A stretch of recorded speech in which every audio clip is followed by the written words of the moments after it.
stream is live. Yeah. Well, all right. Oh my God. We made it 100 episodes. We've been teasing it forever. We're covering something that honestly, I'm actually really scared of this episode. Well, don't be scared. We're doing a lot. We're doing a big thing. We are doing a big thing. Yeah. And hopefully we do it justice. I know what you mean. Like hopefully we don't miss out on anything but it's so huge. So much work has been done into it. You want to tell us what we're covering today? Well, first thing I have to say is that this is the Uncovering Anomalies podcast, the UAP show. That is, I demand to know, Adam, because we have made it 100 episodes and we demand to know. We absolutely demand to know. Yes, we do. And we're done wanting to believe. And we're done trying to have a need to know. We are demanding to know. It's enough. Well, at least I am. Well, no, I am too. And it's perfect timing because there's a whole lot of crazy stuff going around, There is. Yeah. And I mean, I guess we waited this long for the Roswell deep dive because it does need more time to look into it because it's such a big case. Yeah, but absolutely. Coincidentally, what's happening in the UK and New Jersey and like the mystery drones and all that. I mean, it's such a weird time. I was going to say this is perfect timing. Accidentally, yeah. With all UAP subjects, we did not time this on purpose. It just so happened this way that we're right. covering like the big one, as the UFO invasion is currently happening. Exactly. I mean, the National Security Act was passed mere months after the Roswell crash, and we still live in that world today, where the CIA is rampant and the NSA and all these three-letter agencies and the spying and I don't know what, that all stems from the National Security Act. And, the excuse was probably Roswell. National security. We're going to protect the people's interests by not letting them know about what's going on. Just exactly unreal. Because we're little babies, We're little babies. We can't be taken care of. We're children. Yeah, they can't know their reality and how the universe works or our place in it or our history. None of that. Let's just give them, like Disneyland. We'll give them narratives. Yeah, it's the same. What feels good. It's the same excuse as Operation. Oh no, not Paperclip. What's the one where they were giving LSD to college students and breaking down? Montauk. No, not Montauk. Keep going. Ultra. MK Ultra. Thank you, MK Ultra. Yeah, same excuse. Same excuse there. We know what's best for people. That's why we have to torture them. Yeah, so today is December 8th, 2024, 4:33 p.m. And Topher, would you like to tell us why you got delay, deny, and defend? Well, millions of people. No, I'm not going to say that. Thousands, hundreds. A lot of people get murdered. And there's every day. A lot of people get murdered every day. And there's not such a how do I say this? The effort to go solve this murder. The one in particular that my name is referencing, a lot of people get murdered, but there's only one type of murder that happens where the whole police force, the government, FBI, yada, yada, yada, that they put a lot of effort into. And that's when you kill I was going to say healthcare. It's not a healthcare professional. It's an insurance professional. An executive. Right? An executive in New York City got shot in the head. The shooter used bullets that said delay, deny, defend, which is a reference, of course, to a book, right? Yep, is a book exactly written with those with that title. Anyway, this insurance executive, he is the head honcho of an insurance company that has denied up to 30% of individuals to healthcare. In fact, he was he was using an AI to do that for him. Oh, really? I didn't know that. Yeah, no, yep. Wow. Fuck this guy. I don't I'm actually really upset because how many murders happen in NYC where it's a blip, no one even knows about them, but this guy taken down, and our whole media and police, they put out a bounty on this person who Of course. shot this guy. I mean, But he's you know, obviously a disgruntled customer, right? Maybe lost a family member, I got you have bankrupt, to assume whatever. so, but god Yeah. damn, what a badass. He Yeah. shot this guy. They released a quote unquote photo of him, even though the backpacks didn't match, even though Yeah, they didn't the match jacket exactly. The didn't shirt, match. exactly. The jacket didn't He match. Yeah. he dropped a backpack full of Monopoly money, and they have no idea where this guy is. This is cyberpunk future, man. This is cool stuff. The monopoly money. What do you think the symbolism is of that? That's I mean, it's true Because about it's paper money. It's paper, it's monopoly money. Yeah, I was gonna say it because it's all monopoly money. Yeah. I mean, It's just sad. the reason money has value is because we assign value to it. At Yeah, the look end at of the day, Bitcoin. yeah, Yeah. it's paper. Yeah, and crypto's even worse, right? It's just in the screen, in servers, in Yeah, mathematical algorithms. right. You sent me a tweet. Not. I mean, it just said that. Uh, it hit What was it? 100,000 is what I'm trying to say. Oh yeah, yes, yeah. Bitcoin hit 100,000. I mean, it keeps going back and forth now. It went down to 99, 98, then went to 103. So it's hovering around 100,000 now, It and people never thought it would get here.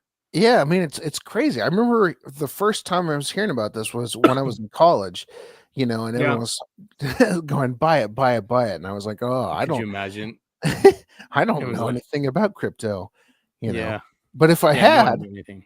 Yeah, you'd be a millionaire. I'd be a millionaire. Well, there are other ones now, like XRP, and like anyway, we're not going to get into Doge. crypto in this episode, are we? We could talk about it in a bit. We have a lot to talk about because Yes. do we say this yet? We're talking about Roswell today, folks. Yeah, we are. We are going to cover Roswell, and I hope we do it justice. I sure hope so too. I mean, there's a lot. I've listened to many podcasts. I did some reading online, and I'm as confused as ever. Well, I found a really good website. Maybe we should play the actual 1947 Roswell ABC News radio bulletin Yeah, to I'd like start off that. with. Headline edition, July 8, 1947. The Army Air Forces has announced that a flying disc has been found and is now in the possession of the Army. Army officers say the missile, found sometime last week, has been inspected at Roswell, New Mexico, and sent to Wright Field, Ohio, for further inspection. Wow, they even had that. They sent it to Wright Field, Ohio, for further inspection. God, I just the 1950s voice. I know it's 47, but You do that so well. No. On July 8th, 1947. Yeah, it's great. Absolutely great. So we Let's get into it. obviously we did not record last week. We had a lot of Thanksgiving stuff going on. Right. But you were playing I think on the shared speaker at your mom's house, you were playing 1940s music, and I kept recognizing all of the songs. Even my mom says, she goes, "How do you know all this stuff?" I go, 1940s music. Yeah, I love that area. The era, the 50s too, big time. It's just innocent. Absolutely.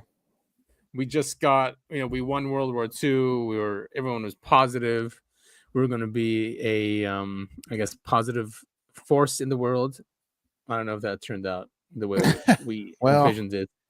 Yeah, we're something. I just watched the newest Y-Files episode, and that brought me down a little bit. He talks about all the Nazis we brought over from Germany during and after World War II. And protected them. Also, Hitler probably lived in Argentina. Yeah, I mean, that I think I saw that one. So that was not leaked. You know how we had the JFK Disclosure Act. So that committee, that committee uncovered those documents of Hitler being in Argentina. They were FBI documents, right? Yep. Yeah. And there was a sunken submarine, which I know is ironic, covered off the coast of Argentina, but no one was allowed to examine it further. Oh, of course not, because it'll just prove that Hitler didn't kill himself and the Nazis just moved to South America and North America. Yeah, absolutely nuts, man. Absolutely nuts. Well, cool. All right, I guess let's get into it. Again, this website has some good. It goes through the official case, I guess, and then it provides lots of good evidence after that. Lots of affidavits too. So many of those officers that were on the base during those few days came up with affidavits, signed affidavits. Fantastic. All right, so you want to start, or should I start? No, you go ahead. Go ahead. All right, so the public Roswell incident on July 8th, 1947 at 5:26 EDT, an Associated Press newswire announced that Roswell Army Airfield had reported recovering a flying disc from a nearby rancher's property, first found sometime last week, and that it was being flown to higher headquarters. The Curious Base press release triggered a national press feeding frenzy, of course. Yeah, actually, so the UFO crashed in Corona, New Mexico. It's just that Roswell had the had a police station, which is why it's called the Roswell incident. Right, exactly. It wasn't exactly in Roswell. Later, higher headquarters was announced to be Brigadier General Roger Ramey, head of the 8th Army Air Force at Fort Worth, Texas. The Roswell 509th Bomb Group was a subcommand of the 8th AAF. It was also announced that the recovered disc was eventually destined for Wright Field, Ohio, home of the Air Materiel Command and the AAF's Aeronautical Research Labs. Wright Field, of course, we've talked about many times. It keeps coming up in this show over and over again. Right, and something about the Blue Room there, right, and and Nixon, and there's a huge history, long history with Wright Field. Within about an hour of the press release, General Ramey began putting out an alternate weather balloon version of the story. And about 2 hours later, the photo at the above right was taken of General Ramey crouched down and his chief of staff, Colonel Thomas DuBose, seated. Ramey repeated the story that what was recovered at Roswell was nothing more than the remains of a weather balloon and its aluminum foil radar target kit shown displayed on the general's office floor. Later, Ramey brought in a weather officer to make the identification official. So here's the picture of them holding up the supposed weather balloon. Right. And I believe it was Ramey. He accompanied the quote unquote crashed air balloon when it was brought to his superiors. And then he was taken into a back room. And then when he came back, the things were different. The crash things were not what he had accompanied. And then he's the one in that like goofy photo where he's smiling as he holds the thing up, right? I know that's the photo right there, but the very famous Roswell photo. So what he, what he was photographed with is not what he found, or not right. Not anyway. Yeah, and he resigned later after that, after they forced him to do that. And a lot of conspiracy posts online talk about how they say that this was I can't remember the name of the program, but they had a bunch of high altitude not weather balloons, but like objects that were designed to find nuclear explosions that were going off. Exactly, yeah. So at the same time, they had, I think it's Project Mogul. Yeah. Yep. So the press bought the change of story just to make sure the Army and Navy engaged in a debunking campaign during the following days, which involved weather balloon and radar target demonstrations. The weather balloons, the public was told, explained not only what was found at Roswell, but also accounted for the numerous flying disc or flying saucers sightings that preceded the Roswell events. I think my favorite government theory is that the Russians were in Mexico and throwing spaceships over the border with a bunch of deformed children or something. Deformed children, yeah. Oh man, the crazy theories that come out, you know. Oh, I absolutely love it. Air Force changes its story. So this was the official story for the next 47 years until constituents asked Congressman Stephen Schiff of New Mexico to look into it. After getting what he thought was the runaround from the Air Force, Schiff in 1994 asked the Congressional General Accounting Office, the GAO, to investigate, forcing the Air Force to amend its old weather balloon story. Now, it wasn't just any weather balloon. It was supposedly a top secret mogul balloon made up of multiple weather balloons and radar targets and launched from nearby Alamogordo, New Mexico. Nice. 3 years later, just in time for Roswell's 50th anniversary, one of the U.S. Air Force counterintelligence agents involved in the earlier report issued an additional case closed report, I remember that, on the stories of bodies being recovered. According to him, the reports of bodies were nothing more than highly distorted memories of quote-unquote crash dummies used in ejection tests carried out in New Mexico during the 1950s. Unreal. 1950s. What does that have to do with 1947? Well, you know, you do some tests. Now, here, this is where it gets interesting with this. The Ramey message, what really happened. Barely noticeable in one of the 1947 photos and clutched in General Ramey's left hand is a slip of paper, boxed in red. I'll go back up there. Probably unwittingly, General Ramey had the text side facing towards the camera, allowing the text on this paper to be photographed. When blown up and analyzed, it tells a remarkably different story of events from the one Ramey or contemporary Air Force counterintelligence wants you to believe. So here's the picture. Here's him holding this memo. With new technology, people are able to blow it up, and then they actually deciphered what was in that letter. Can you click on that and make it look so we can read what it says? Well, they're going to go through. If they're going to go through it, that's fine. Yeah, they're going to go through it. Okay. Let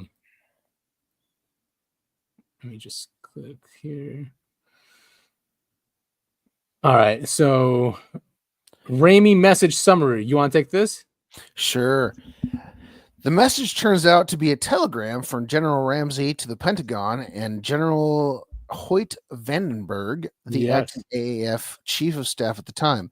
Ramey is providing Vandenberg an update on the very fluid situation in the field at Roswell. The first paragraph describes what had been found. Ramey starts by acknowledging that a disc is next new find. It's in all caps. He's doing the 50s voice. he then adds that the victims of the wreck and something else, possibly just a wreck, have also been found near the recovery. Operation at the location, possibly sorry, I screwed it up. Location possibly the other debris field. At the end, it states that example, General Vandenberg had ordered the victims forwarded to a team at Fort Worth, Texas, possibly a mortuary team. In the second paragraph, Ramey describes how the situation was being handled. Ramey first states that something in the disc, possibly the bodies of the forwarded victims, both in quotes, and possibly termed cadavers, would be sent by a B-29 special transport or C-47 to the, what's that say, AI? A1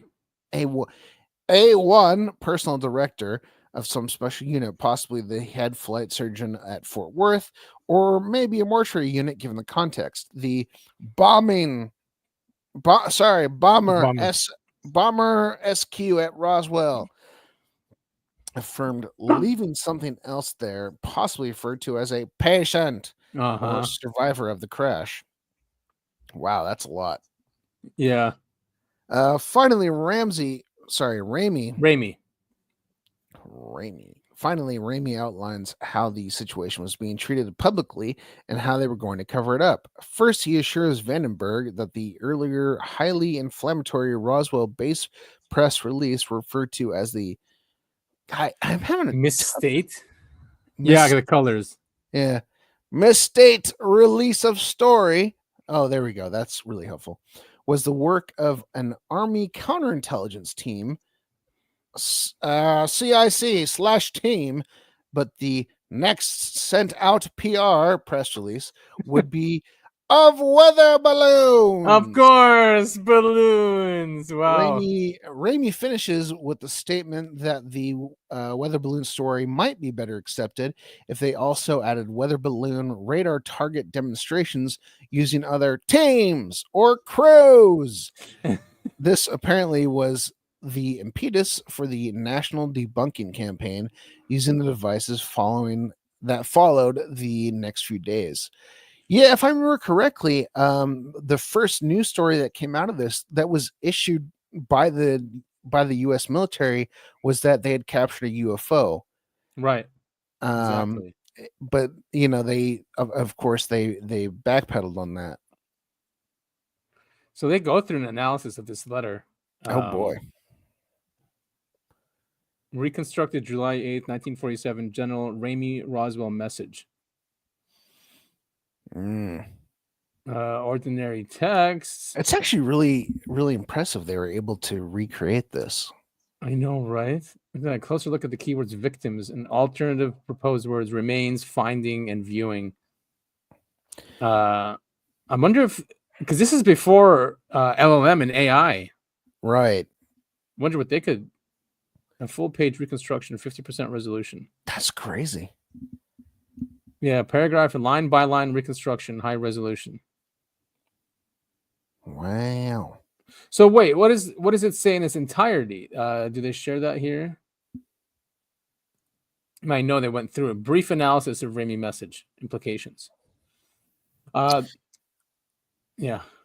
There is no question that Ramey's message, even when greatly enlarged and then enhanced by a computer, is a very difficult read because of the fuzziness, film grain noise, uneven development, photo defects, paper folds and tilt shadows, and text obscured the left margin by General Ramey's thumb. This will inevitably prompt comments from diehard skeptics that my full take on the Ramey message is strictly in my imagination. For a summary of the methodology used in deciphering the message, click here.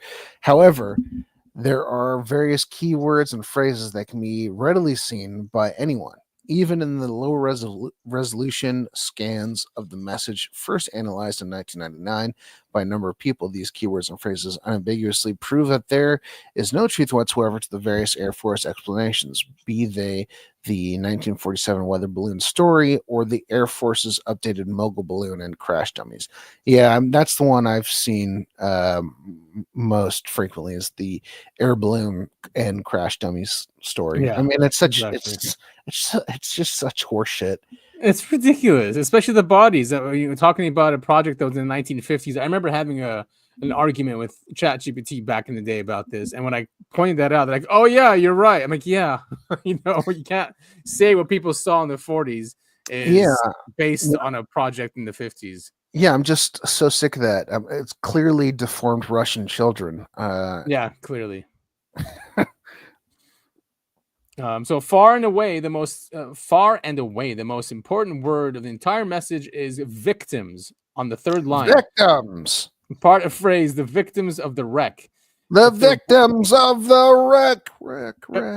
If there were victims, then this was no mogul balloon crash. As the Air Force Roswell report itself noted, using splendid circular reasoning, reports of bodies being recovered couldn't be true because the crash was of a mogul balloon, which had no alien passengers therein. Of course, Ramey's mention of victims in 1947 also disproves the already preposterous crash dummies theory.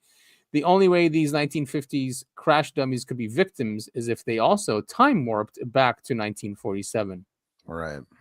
Another easily seen keyword and phrase is disc, and in the disc on the fifth line, Ramey is clearly describing the crash object as a disc, not as a weather balloon or a mogul or a radar target or a RAWIN, which is jargon term for a radar wind target, or any other word or phrase that in any way suggests some sort of balloon or balloon paraphernalia. In fact, The only mention of weather balloons and Rowan targets comes at the very end of the message in the context of issued public statements and damage control. I've never heard Rowan. Me Interesting. neither. Yeah. The word disc is also used on the first line in reference to what had been found, but this instance of the word is not so easily seen. Furthermore, the message refers to the subsequent shipment of something in the disc. Neither balloons nor the two-dimensional flimsy radar kites had anything inside that could be shipped. If Ramey had been referring to some piece of balloon payload equipment, then the phrase should have begun with attached to or suspended from or with, good point, etc. Yeah. So, in speaking of the victims of the wreck, using the word disc for the crash object and shipping something in the disc, Ramey is clearly referring to something other than a balloon crash. The simplest interpretation is to take the words literally. There is no reason for General Ramey to be describing events abstractly in a secret communication to his superiors. This was the actual crash of a so-called flying disc craft with a dead crew found on the inside, as corroborated by the testimony of military and civilian witnesses. Here is to view these two key phrases, click on the image. So it goes, and the victims of the wreck in the disc they will ship. Interesting. Wow. Yeah, totally. So I guess, yeah. So I guess we'll go through the reasons now. I mean, it could have been, right? We had Nazis there. You mentioned the Operation Paperclip. Yeah. They also were experimenting anti-gravity and saucer craft. And so it's not far-fetched that us bringing over these scientists from Germany, we're testing something in the Nevada desert. I mean, New Mexico desert, sorry. Yeah, well, the last episode we covered the oh man, I'm so bad with names. Whatever the thing we covered the last episode, it was shaped like a bell, and that was Kecksburg.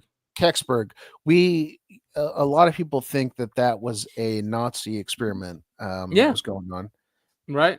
And it just happened. I mean, maybe they experimented on it in the early 40s or something, then it just crashed much later, right? Something like that. Yeah. So, secret project. Ramey is quite explicit about the existence of bodies and the crash object being a disc. The only thing not made explicit in the message is the exact nature of the bodies or disc. Ramey probably does not refer to the bodies as non-human, alien, or some similar term, nor does he use the terms like spaceship, craft of unknown origin, etc. to describe the disc. True. Yeah. Well, that's a very military way to approach it, you know. Yeah, true. And it's just hard data, no theories, no conclusions. No conclusions, exactly. Among the theories about the Roswell incident is that this was the crash of some highly secretive government experimental craft piloted by a human crew, Russian deformed children. However, nobody has ever presented evidence that such an experimental disc-like craft has ever existed or was tested in New Mexico at that time. It also seems highly unlikely that even a highly secret craft, but with half-century-old technology, would still be kept secret. Yeah. I mean, the military is very secretive with what they do, even if especially with this type of technology. Yeah, especially even if they're working on toilets in space, they're going to be secretive about it. Right. Further, it makes no sense that the government would be completely unaware of the crash of one of their own crafts until some sheep rancher came into town to report it. Very true. Yeah. I mean, the whole story. I'm trying to remember the name of the rancher, but the thing had Brazen. Yeah, it had been there for like days before he found it. He was just. I just listened to a podcast about it. This is a guy who lived in a 1-bedroom, 1-bathroom shack in the middle of the desert. He was walking his sheep. The whole reason this was found is he was trying to walk his sheep through the desert, and came across this huge thing that he couldn't walk his sheep through because of the huge, crash that this thing had left. And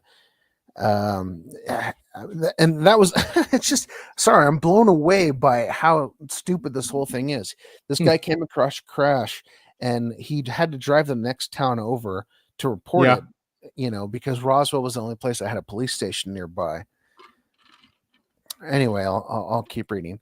The same logic applies to the crash of something more conventional, such as a bomber carrying nuclear weapons, another theory sometimes proposed. The military would not wait for a local rancher to tell them that it, nor would there would be any need for continued secrecy into the present day. Right. Similar nuclear accidents have been declassified and are now in the public record. And why would General Ramsey call it a disk? Good question. Finally, both the Air Force and General Accounting Office, investigating on behalf of Congressman Schiff in 1995, reported that the air crash records revealed no plane crashes in that area during the time frame that could possibly explain the Roswell incident. In brief, there is simply no evidence for the crash of any conventional or experimental aircraft. I think also the GAO, the General Accounting Office, went and looked for documents from that time, from the base, like all communications, and so they found that they were destroyed. I know, interesting, right? Very much. So, and now he would go into the witness testimony. We don't have to go into all this, but it just shows how many of these officers on the base came forward with sealed affidavits. Yeah, I mean, so real quick before you get started, I just want to say, I mean, unfortunately or fortunately, Roswell is basically built upon eyewitnesses. We're far enough away now where there's no way to physically get proof, and so this whole thing is, it's all built on the eyewitnesses who were there, who saw it, or a lot of times it's, I knew a guy who saw this thing, or my dad saw this thing. So it's secondhand eyewitness.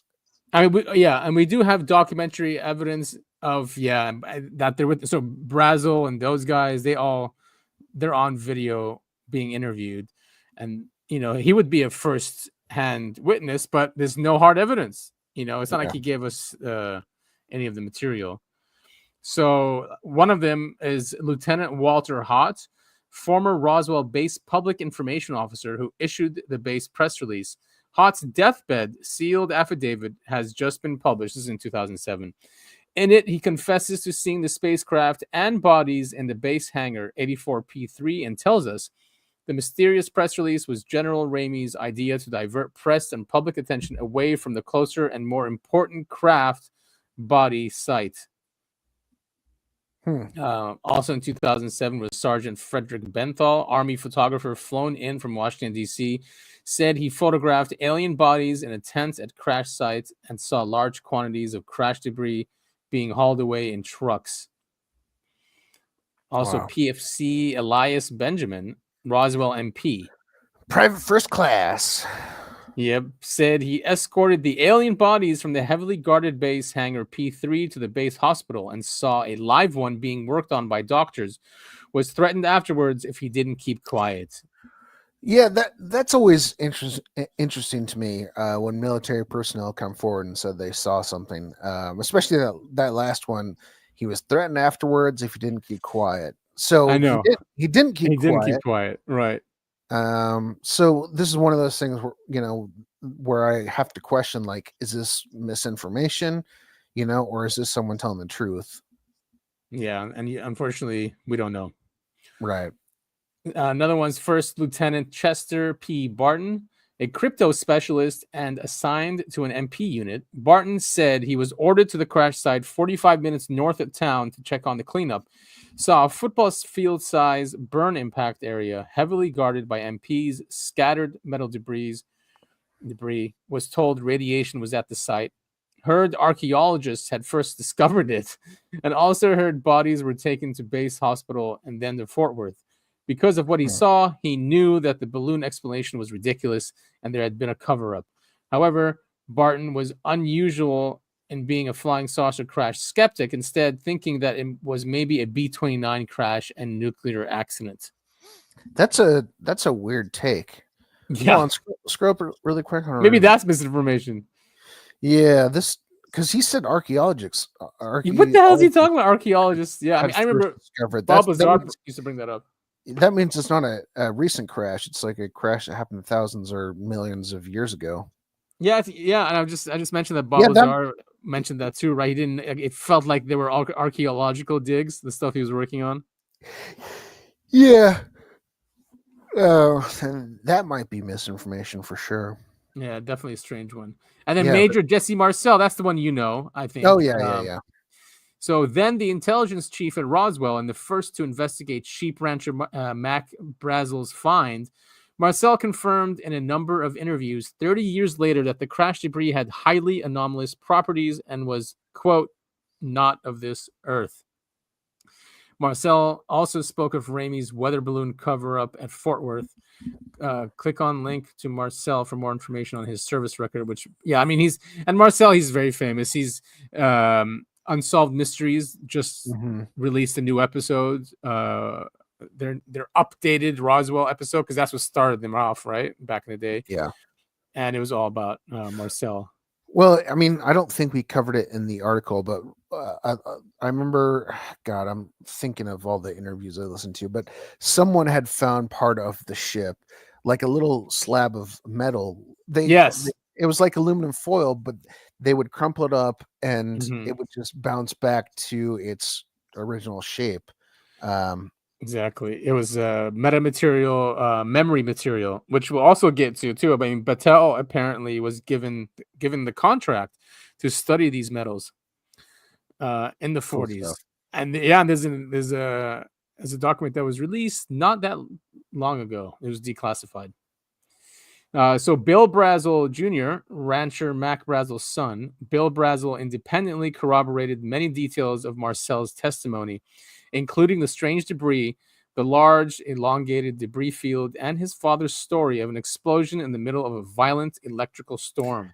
Yeah, that's right. There was a huge storm that was going on when this thing supposedly crashed. Weird.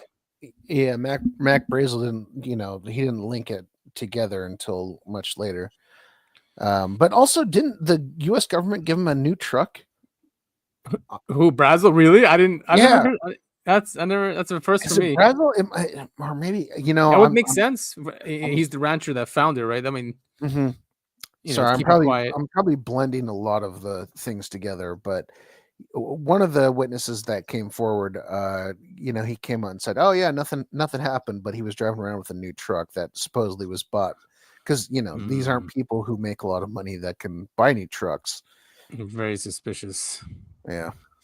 Louis Riquet, one of the regular Army CIC agents in Marcel's office, Riquet confirmed the anomalous quality of the debris, a major cleanup operation at Brazel's ranch, high secrecy, and being involved in a subsequent investigation to determine the trajectory of the craft. He was also told by others about the shape of the main craft. Like Chester Barton, he placed the main impact site at 45-minute drive north of Roswell. Yeah. Brigadier. There's a couple things that I think you brought it up on an episode previously, but this possibly may have been a gift by the alien overlords. Yeah, and because Grush has mentioned that too before. Well, definitely Aztec might have been, right? Because it was not touched at all. Right. So this is Brigadier General Arthur Exxon. Though not a direct participant, Exxon was stationed at Wright Field at the time, overflew the area soon afterwards, and was later commanding officer of Wright-Patterson Air Force Base. All right, so he's not a joke, this guy. Exxon, when first interviewed, flatly stated Roswell was the recovery of a craft from space. Among other things, he confirmed the existence of two main crash sites. Exxon, also said he heard that bodies were recovered and confirmed the debris was highly anomalous based on testing done by labs at Wright-Patterson. Exxon added that he was aware of other crash recoveries that occurred while he was CO at Wright-Patterson. Wow. He also went on to form ExxonMobil. That would be funny.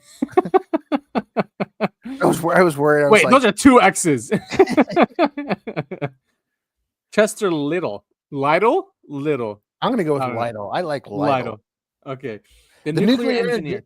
Oh, no, you go ahead. Go ahead.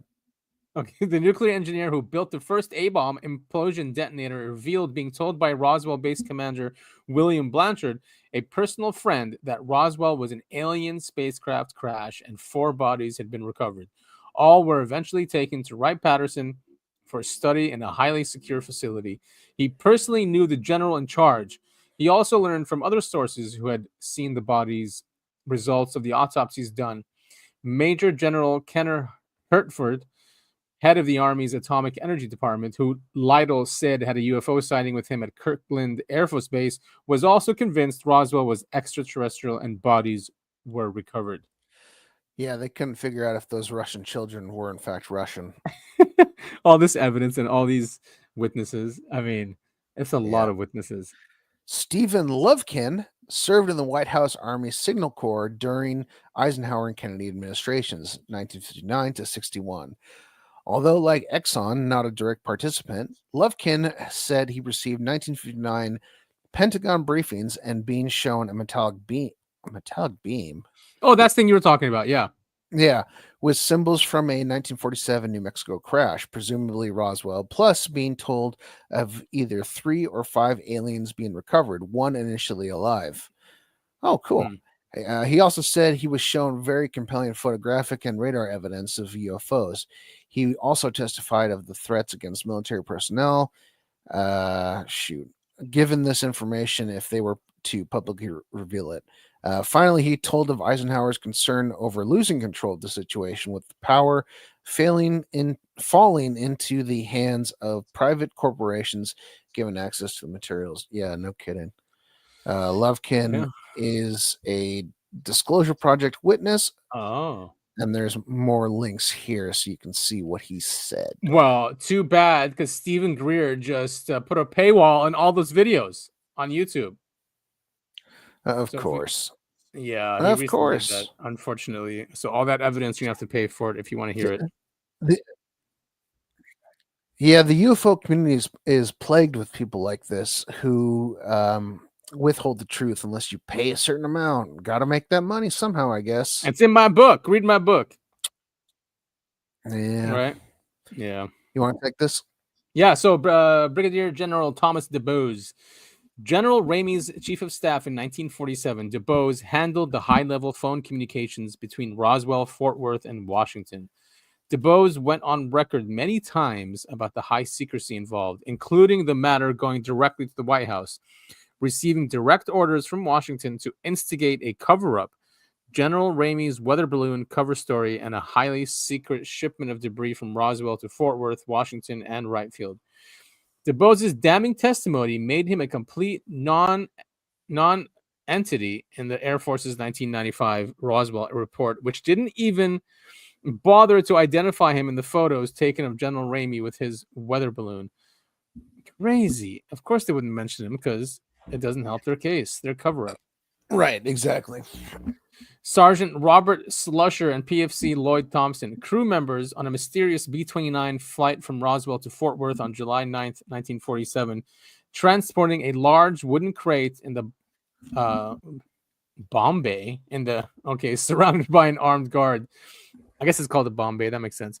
Upon arrival, the plane was met by high brass and a mortician. This is probably the flight referred to in the Ramey memo that would ship whatever was in the disc to Fort Worth by a B-29 special transport plane. New witnesses to the flight, including daughter of the head security guard, saying that alien bodies were inside the crate. Oh boy. High brass, that's what a drummer uses, right? That's the yeah, it is. So Frank Kaufman. Oh, good. Frank Kaufman.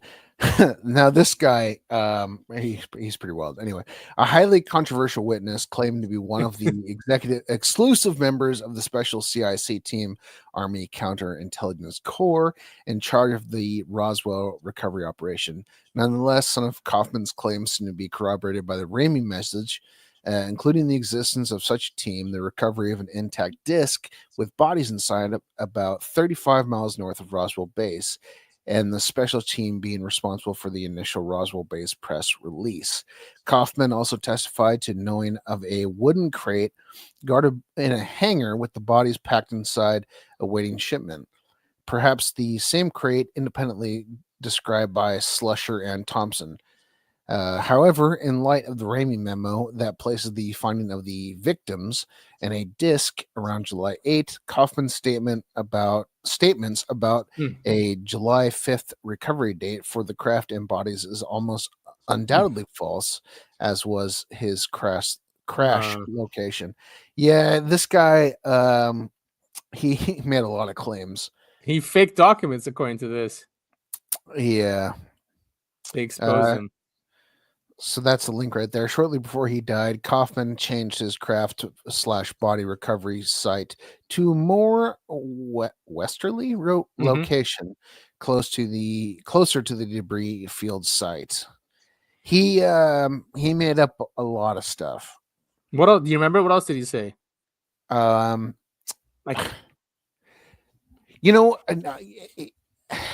because you did say, you're like, man, this guy's weird. He said a lot. He said a lot of things. Oh wait, I was listening to last podcast on the left that does a really good deep dive into Roswell, and they go in on this guy, and I mean he lied about everything. Yeah, you're gonna have those. He probably was not involved one bit, but the government used him to push misinformation. That makes sense. Glenn Dennis, a Roswell mortician and another highly controversial witness. Dennis spoke of receiving strange calls from the base about preservation techniques and child-sized coffins.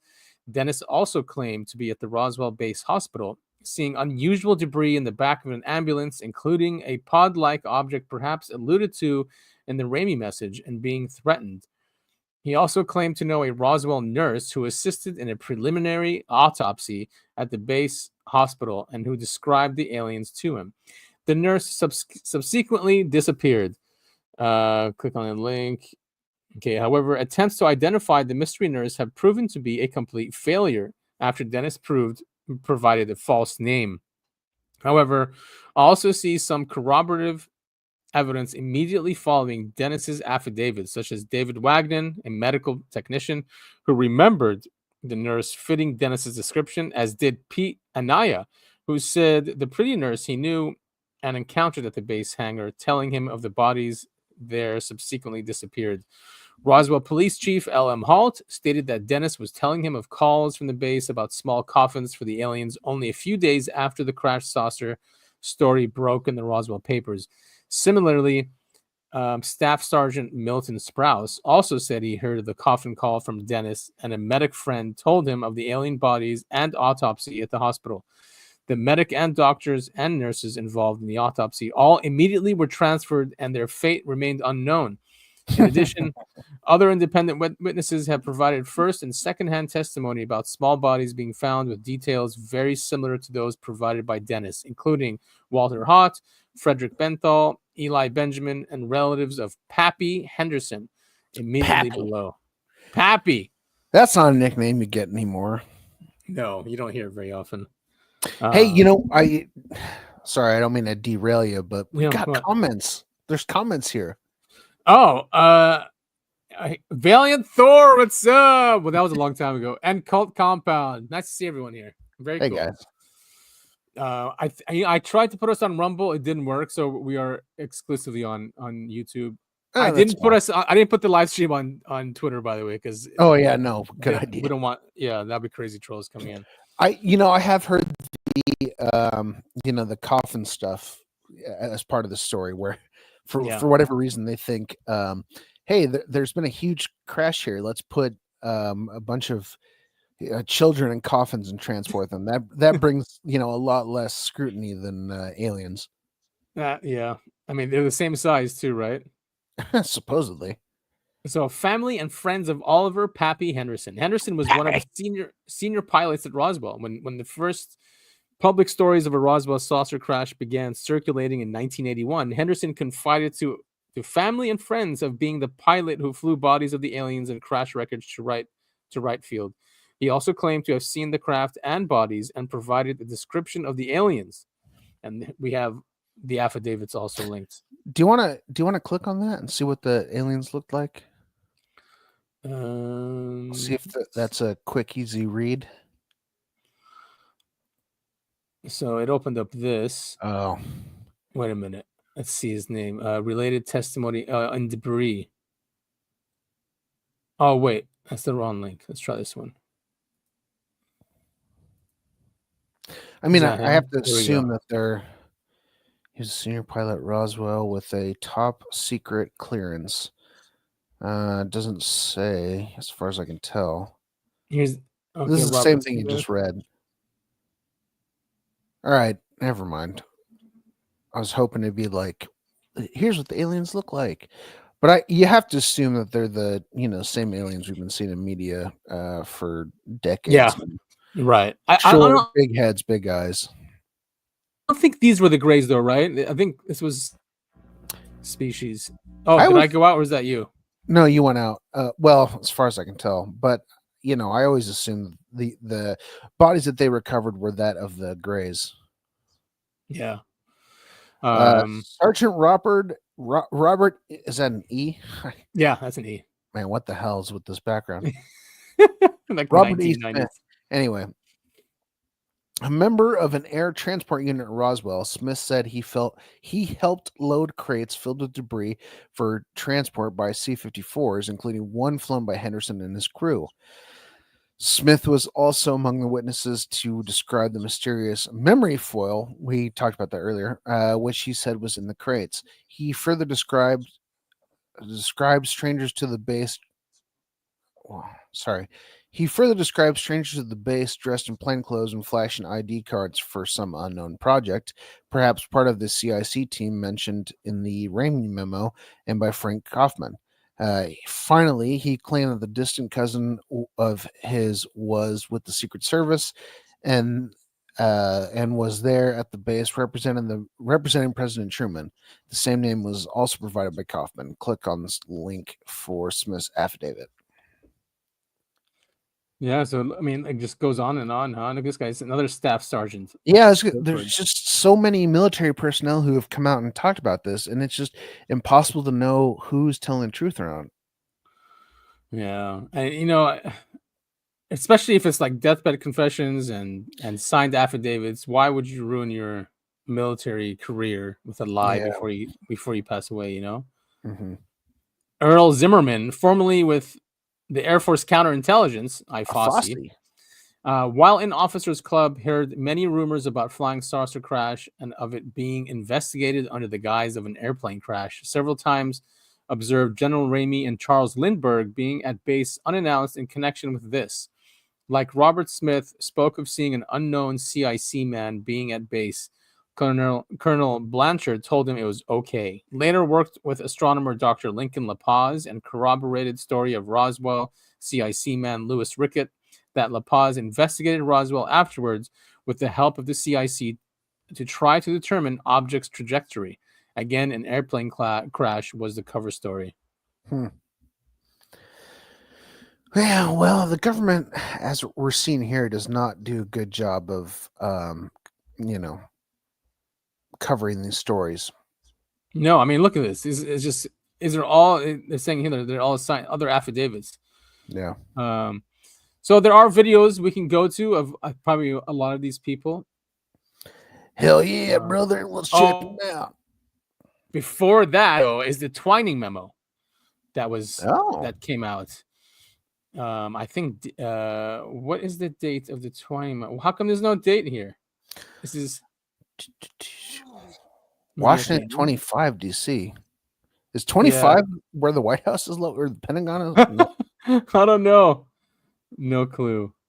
But this was an opinion concerning flying discs, and it's found in the National Archives, by the way. It's not a very clear copy, so that's why I found this typed up one. So this is attention Brigadier General George Shulgin. This is from Twining. As requested by ACAS2, there is presented below the considered opinion of this command concerning the so-called flying discs.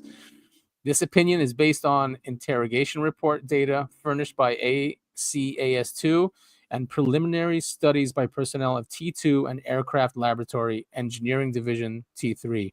This opinion was arrived at in a conference between personnel from the Air Institute of Technology, Intelligence T2 Office, Chief of Engineering Division, and the Aircraft, Power Plant, and Propeller Laboratories of Engineering Division T3.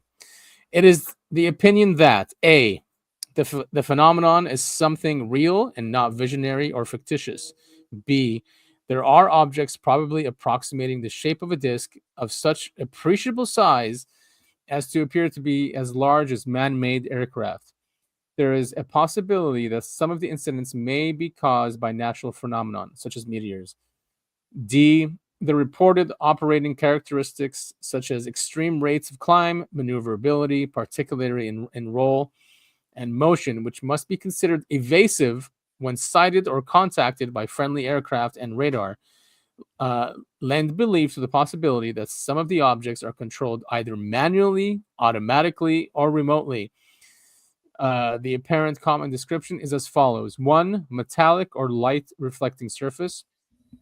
2, absence of trail, except in a few instances where the object apparently was operating under high performance conditions. 3, circular or elliptical in shape, flat on bottom and domed on top. 4, several reports of well-kept formation flights varying from 3 to 9 objects. 5, normally no associated sound, except in 3 instances a substantial rumbling roar was noted. And 6, level flight speeds normally above 300 knots are estimated. F, if it is possible within the present U.S. knowledge, provided extensive detailed development is undertaken to construct a piloted aircraft which has the general description of the object in subparagraph E above, capable of an approximate range of 7,000 miles at subsonic speeds. So they're saying it is possible to make that. G, any development in this country along the lines indicated would be extremely expensive, time-consuming, and at the considerable expense of current projects, and therefore, if directed, should be set up independently of existing projects. H, due consideration must be given the following. 1, the possibility that these objects are of domestic origin, the product of some high-security project not known to ACAS2 or this command. 2, the lack of physical evidence in the shape of crash-recovered exhibits, which would undeniably prove the existence of these subjects. And 3, the possibility that some foreign nation has a form of propulsion, possibly nuclear, which is outside of our domestic knowledge. Wow. And he gives recommendations. Headquarters, Army Air Forces, issue a directive assigning a priority security classification and code name for a detailed study of this matter to include the preparation of complete sets of all available and pertinent data, which will then be made available to the Army, Navy, Atomic Energy Commission, JRDB, the Air Force Scientific Advisor Group, NACA, and the RAND and NEPA projects for comments and recommendations. Interesting, huh? Very interesting. Sorry, I'm just I don't, for whatever reason, my brain went to, they had the everyone was seeing those airships in the late 1800s or 1900s. Oh yeah. I feel like whatever this is, this phenomenon, it presents itself as some sort of craft that is just outside of our capabilities, right? Right. Yeah. That's why in the exactly. late 1900s it was airships. Back in the 1940s and 50s, it was UFO, disc shaped, as they always call out. And now we're starting to see those drones. Yeah, drones. Exactly. I'm thinking of what's happening in New Jersey. But why would they be disc shaped unless we had also disc shaped craft, right? I mean, if they are copying what we're doing, like what we're seeing with the drones these days.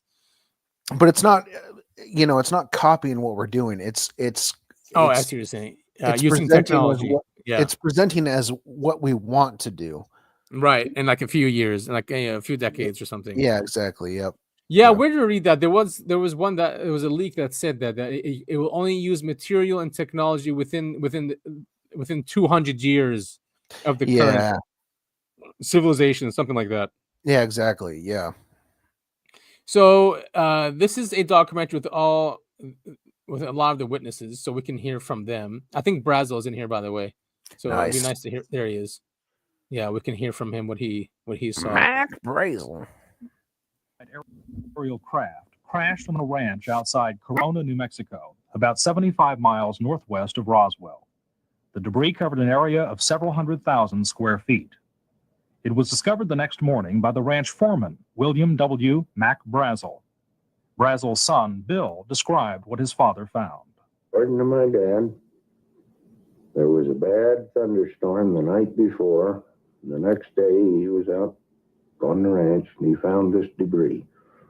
And he picked it all up in his pickup and was talking to people. And of course, there was some talk about UFOs.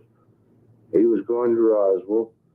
And as far as I know, he got in touch with the sheriff's department. They in turn called the Air Force. Then the Air Force got with Dad and swore him to secrecy, and they came out to the ranch and picked up this debris. Wood, I call it wood. I don't know what it was. It was something like balsa wood, but it wouldn't burn, and I couldn't cut it with my knife. Mac Brazel brought a piece of the material to his closest neighbor. The piece he brought up looked like kind of a tan, light brown plastic. Is what it looked like. Of course, we know plastic now, but then we didn't have any plastic that I knew of. And then there was something he described as tape. He said kind of like a piece of tape that had printing on it. It wasn't writing as we knew it. It wasn't Japanese writing. You know, it suggested maybe that it might have been a Japanese book or something.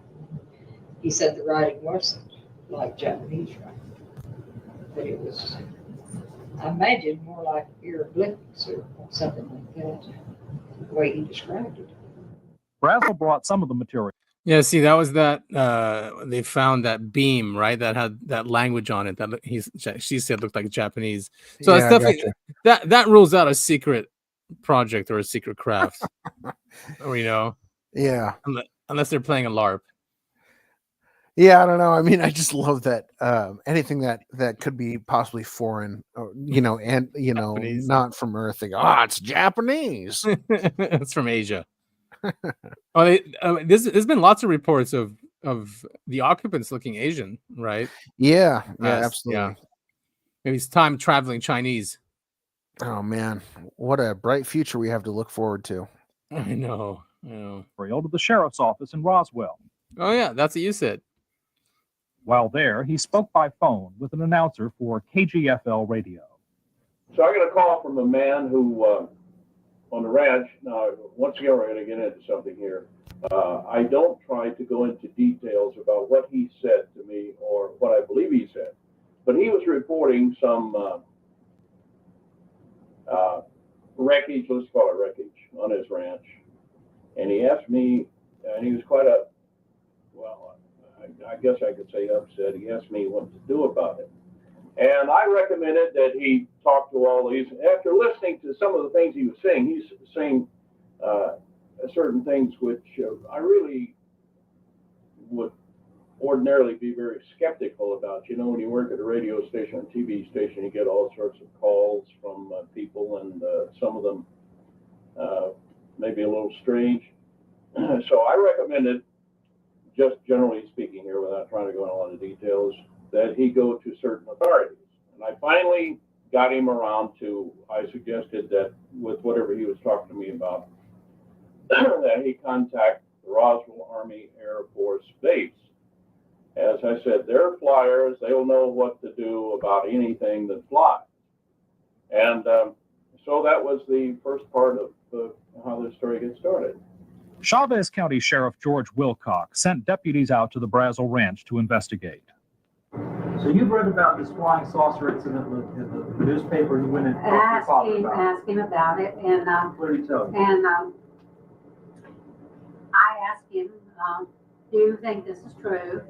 And he said, "I don't know why Roswell would have come all the way in here and blocked that stuff if it hadn't been something important, and that he had to be something that he thought." And he had sent deputies out to see about it. What happened? Did he say And he when sent he the, sent the deputies and he out? sent the deputies out. And I think, I'm of the opinion that he sent the deputies out once, and that they, The sound is terrible, huh? Yeah, it's I not mean, great, but I mean, obviously this was filmed a long time ago. By a Yeah. long time ago, this looks like 1990s footage. Yeah, I think exactly early 1990s. But yeah, Yeah. it's important to hear from them. So okay, you Yeah, can absolutely. Yeah. saw a large,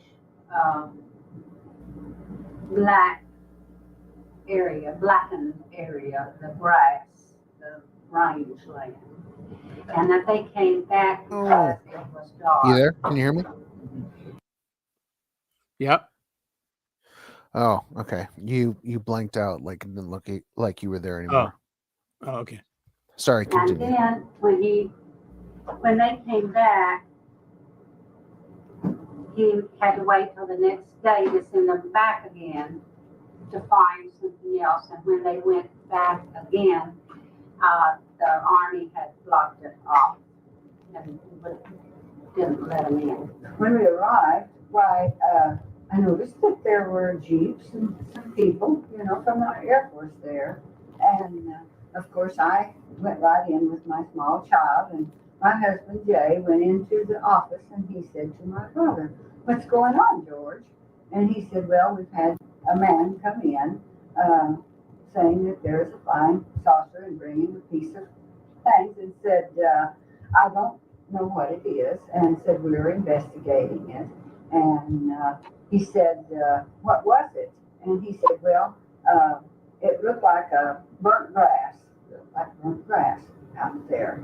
But as the years went along, Mother would always say, and I also know of an article that she wrote that said, "We do not, as to this day, know that whether it was a flying saucer or what, because they told my husband, Mr. Wilcox, that she would say, 'Don't you say a word.'" So he didn't, and he was very calm about it. I mean, he just didn't say anything. Who told him not to say a word?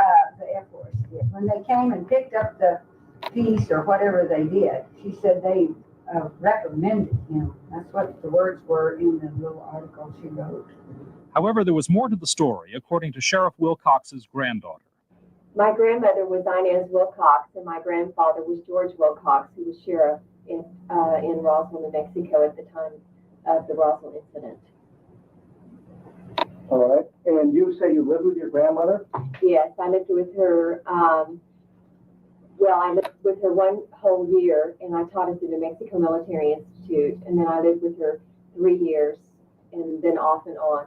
She helped finance me and support me and go to college. She helped me go to college. Did she ever discuss events at Roswell with you? One evening we were watching TV, and it was on TV there was something about space. And my grandmother looked over at me and she said, "Barbara, do you believe in anything, outside of the earth?" And I said, "I do." And she said, "Well, I have something that I would really like to tell you, but I don't want you to ever discuss this or tell anyone because I've never told anybody." She just wrote an article one time and put flying saucer on it, and that's all she had ever written down on a piece of paper. And I said, "Fine, what do you need to tell me?" And she, I thought it was going to be something completely different than what she told me. And she said, in the 40s, there was a spacecraft, a flying saucer is what Big Mom called it, crashed outside of Roswell. And I said, "That's interesting." I said, "How do you know about it, Big Mom?" And she said, "Your grandfather, George, was as a sheriff at the time." And I said, "Well, I don't have any idea." I said, "What more about it?" And she was very hesitant to talk about it, but you knew that within her there was something that she really needed to tell me. She sat there for quite a while, and then she looked at me and she said, "I'm just going to tell you." And she said, "But don't tell anybody." And I said, "Who would I tell anyway? I don't know anybody to tell." And she said, "The reason why I'm telling you this is because when the incident happened, the military police came to the courthouse, to the jailhouse, and told George and I that if we ever told anything about this incident, talked about it in any way, that not only we would be killed, but the family, that they would get the rest of the family." She was there and witnessed the police, Yes, the military come in. Yes, when she was standing there with my grandfather. I said, "Did you hear them say that, Big Mom?" That's what I called her. And she said, "Yes, I did, Barbara." And she said, "That's exactly what they told us, told us." And I said, "Why? What did he know?" And did she tell you what? Yes. I said, what could you have known? That what happened is my grandmother said that they called my grandfather. Whether they called him on the telephone, came to the office, they lived there at the courthouse. Your grandparents? Yes, they lived in the jailhouse, Right. I guess. Okay. And someone came and told my grandfather of this incident that had happened outside of Roswell. My grandmother stated that my grandfather went out there to the site. When he got out there, there was a big burned area when they first approached the area. And then they saw debris. He saw debris. I don't know if he was alone. She was not with him. He went by himself. She said that it was kind of like in the evening. And then when he came back, I asked her, I said, out of jokingness, did he see any little space beings? And she said, yes, there was 4 of them. And I asked her, I said, what did they have on, Big Mom? And she said that they were like gray. And Granddaddy said their heads were large. And the little suit that they had on was just, you couldn't, it was like silk or something, like that kind of material. But they were gray. And I asked her what happened after that, and she said he came back into town, and I guess they had discussed this incident, and they had thought it was fine to put it over the news, to talk about it, and then apparently something happened, and it was not okay. And that's when he started, Big Mom said he got phone calls from all over the world. England, people were calling him, talking to him, asking him about the situation, and he had been visited. And when they knew that he had gone out there and seen the site and seen this situation that they had talked about, Big Mom said that they were on him like you wouldn't believe. And they came into the jailhouse and told him, "You don't say anything, George. And if you do, you will die, and so will Inez and his children and those children." And I said, "Did you believe him?" She said, "What do you think?" When someone's telling you and they have fear in their voice and they're talking to you and they're a person that you really love and you really care about, and she was honest, and she just told me this, and if she would have told me she'd kill somebody, I wouldn't tell her. So that's what she said, and I believe. That's really scary, huh? So they were open to talk about it, and then I guess the higher up said we need to cover this up, and from there, yeah, the sounds about military right. industrial complex was really created. Well, Yeah, at least this marriage between central banking and science and secrecy, was I think officially made after Roswell. yeah, it definitely feels like it. I mean, it seems like everything is tied back to this. Yeah, and remember when Grush was interviewed by Coulthard, he asked him about Roswell, and he said, "I can't discuss that." So it's like everything else he was able to talk about in that interview, but they didn't give him permission to talk about Roswell. Yeah. Yeah, there's probably a lot of evidence for that. I think next is there's that officer, Marcel. Awesome. And I know that she was telling the truth. And that's all she said. And I asked her, I said, were the little men alive? Were they dead? And she said, I think one of them was alive. And I said, did Granddaddy help them, or what happened? She said, I don't know. And that was that. And that's all we know. She didn't tell me about anything else. The Roswell Base Intelligence Officer, Jesse Marcel, was sent to the Brazel Ranch along with Counterintelligence Corps Officer Sheridan Cabot. There, they recovered a sizable amount of very unusual debris. I found one piece of metal, what looked like metal anyway. It was not flexible, but it was as thin as a fall of a pack of cigarettes. It was that thin. One of my boys told me, he said, there's something unusual here. He said,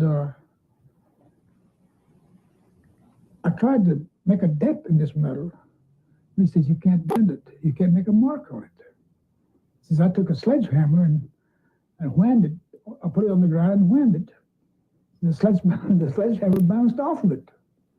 Before arriving at the base, he stopped at his house and awoke his wife and son, Jesse, who was 11 years old at the time.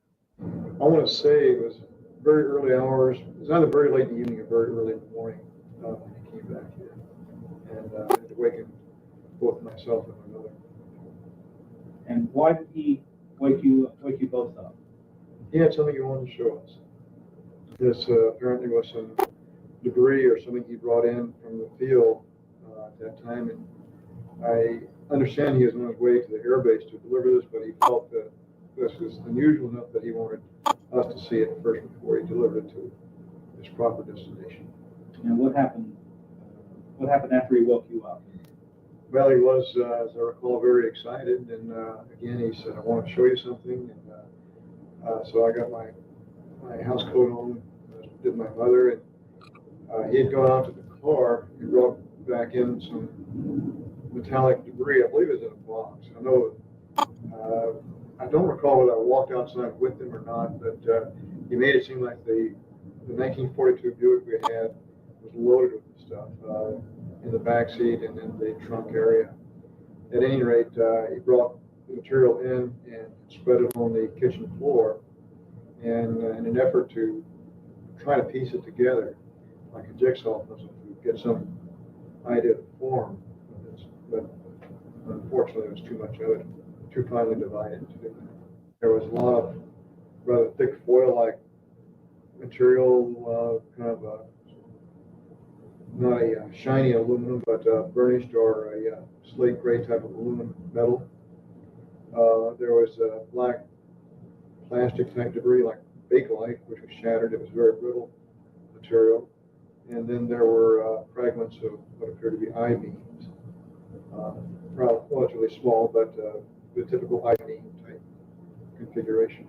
Anything else unusual about this particular piece of material? Well, the most unusual part of this whole thing was what was on the I-beam, on the inner surface of the I-beam. Because as you look at it head on, there appeared to be a type of writing on the mainframe itself. This writing was definitely a purplish violet hue. It did have an embossed appearance because you could, if I recall, you can rub your finger on it and you tell it had texture.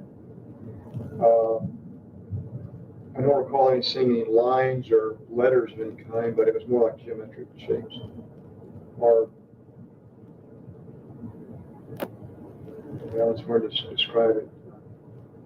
It was curved geometric shapes. There might have been some triangles and circles, but it was solid. Is it possible you might have mistaken it for Russian, Japanese, any other language? No way. Master Sergeant Lewis Rickett returned to the Brazel Ranch with Cabot. Right out there, they had some stop points. They had some of the military police there. And they had a number of them scattered all around. And it looked like to me that there was something that they said that it landed and there was little particles, things lying all around. I asked Cabot, I said, what's going on? He said, well, that's what this is what the guy said, something landed here. That's what he saw when he come out here. So they had air police scattered all the way around the perimeter, and the whole thing was down below the level of the rise. It was just like a kind of depression it was a natural depression. It wasn't that thing didn't cause it did cause a little bit, but the material that we saw, just like it whatever it caused it was just like whatever there, it was just vaporized. It was nothing jagged. It wasn't cut. It was just like it was been a big piece and was just some minor pieces. But some of them are curved, some of them are flat.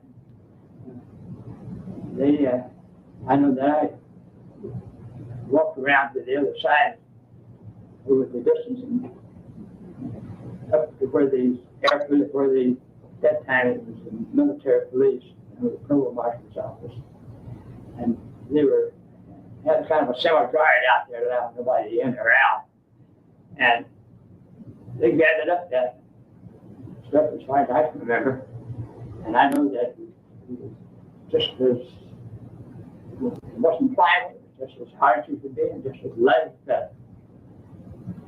And it was enough there that they put some in I don't know what that was, some kind of a weapons carrier, I think they called it, or a truck that the military had.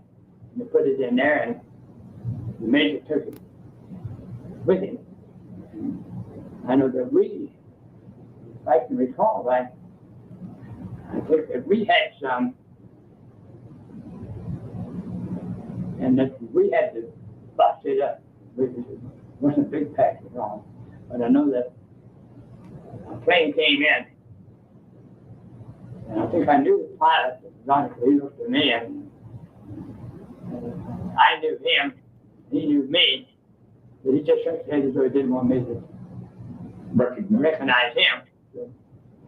So he just wanted to know something about a package, and at this time, Cabot was running the whole thing, and they left. I heard various other sources that I'm not sure about, but I do know that later on, I asked Joe Ware, who was head of the 700 CIC, and whatever happened to all that metal, he said, that we wouldn't ask me that. He said, we changed over to a lab and they don't know either, something. While Brazel was in Roswell, he was interviewed again by KGFL Radio. I don't know whether I should say this or not, but it was true. Well, that's him looking old. So I mean, what could we have used to shatter it into just thousands of pieces like that in the 40s? You know, right? I mean, I think we might have talked about it on a previous episode, but something about radio. Yeah, we could have used radio arrays. But that doesn't really make much sense in terms of our, current military knowledge, at least from the public side, I mean, when did Tesla pass away? Was that after? It was 45, right? Somewhere around there, yeah. I thought it was earlier, but maybe 44 or 43. But yeah, so the government had his papers way before Roswell. I mean, they could have had, because he had weapons in his papers. Well, he had a lot of crazy ideas, right? What does he call those weapons? Scalar weapons that could have been used. Yeah, I mean, he said that he could have prevented the Titanic from sinking because he could have lit up the ocean from where he was. He also had an idea for a vibration device that would knock down any building. I love Tesla. I love all his ideas. I think he's the closest thing to a modern day. Shit. Who's the guy? He painted the Mona Lisa. Oh, yeah. See, no, why it was on my tongue and it just left. But anyway, I mean, it makes sense for us to shoot down these craft. The 509 Bomber Division was the only nuclear armed division in the world, and then we have these things flying around. They don't care who it is; they're going to shoot it down, right? And obviously these things were interested in nukes and still are to this day. Yeah, and they're still flying around, and for whatever reason, we don't shoot them down now. We must have learned our lesson from this, Or we can't anymore, right? or we Because they can't. learned. Yeah, I mean, Yeah. if they're if they're like I mentioned earlier, if they're up in their technology to match whatever we've currently got plus 200 years, yeah, we're not able to.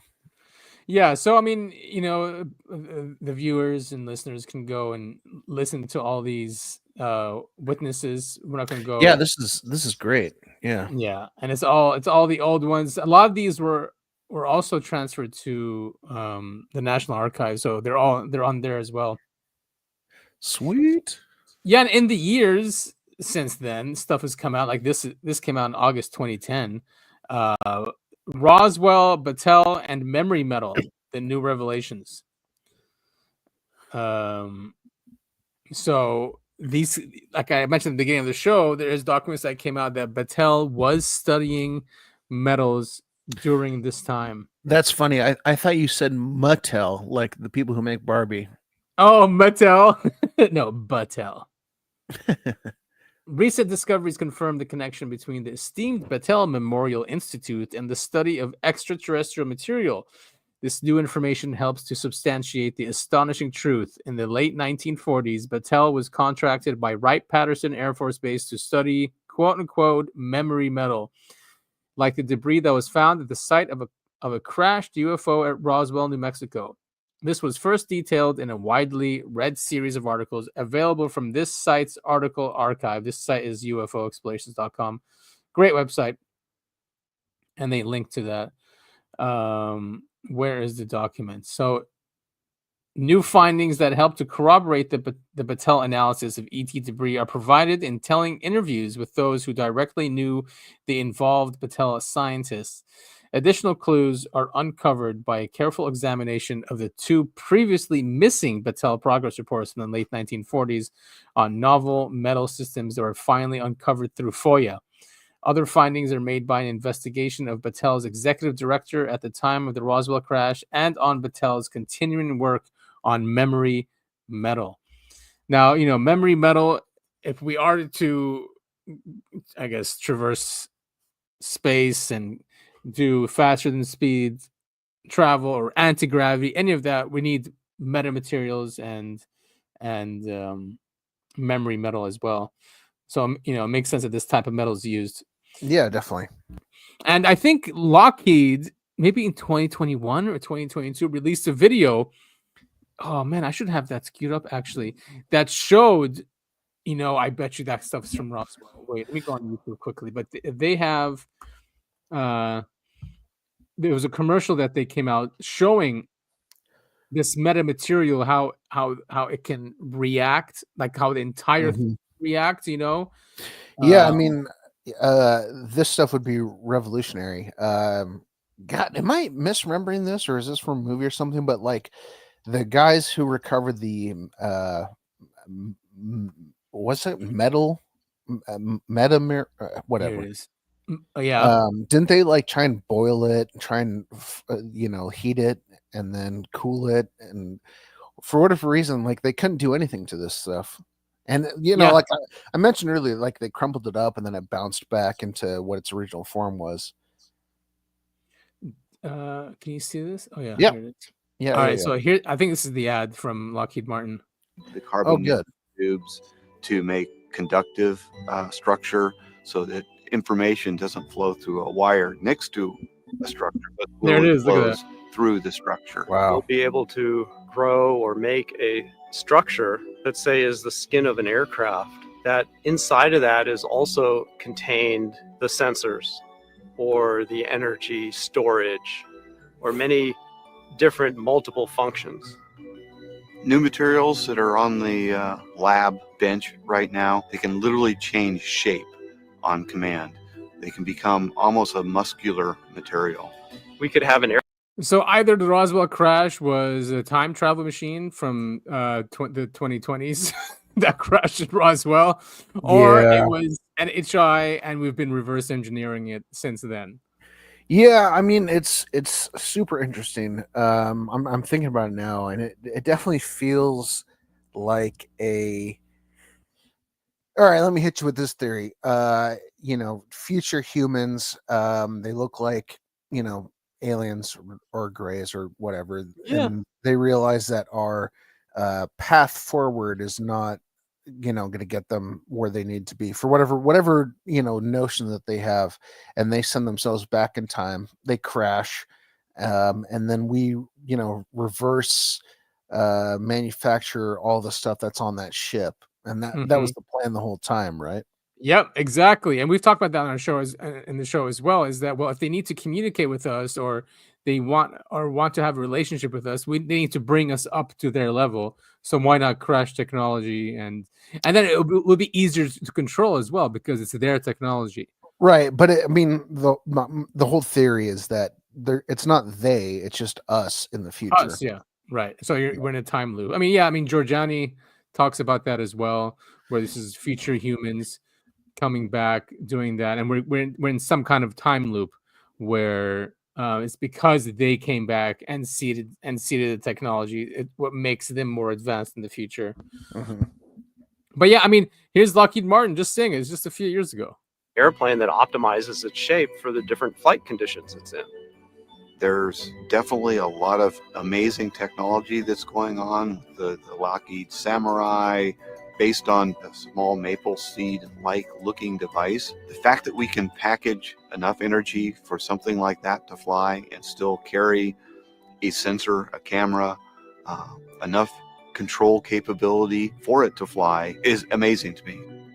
As we go forward, we're going to find new ways of using these unmanned vehicles. They'll probably be autonomous. So they'll be like UAVs, but carry cargo around where there are currently no infrastructure in place. We may have small swarms of small vehicles interacting with a larger vehicle that basically combines the information from that swarm. So maybe one vehicle flies a small distance and another vehicle learns from it and knows which way to fly. Probably what makes sense is a heterogeneous swarm. One where not every element of the swarm is the same. Some elements of the swarm carrying sensors, some carrying other types of electronics. So it's an adaptable system that can adapt to a changing environment and a changing future that is difficult for us to predict.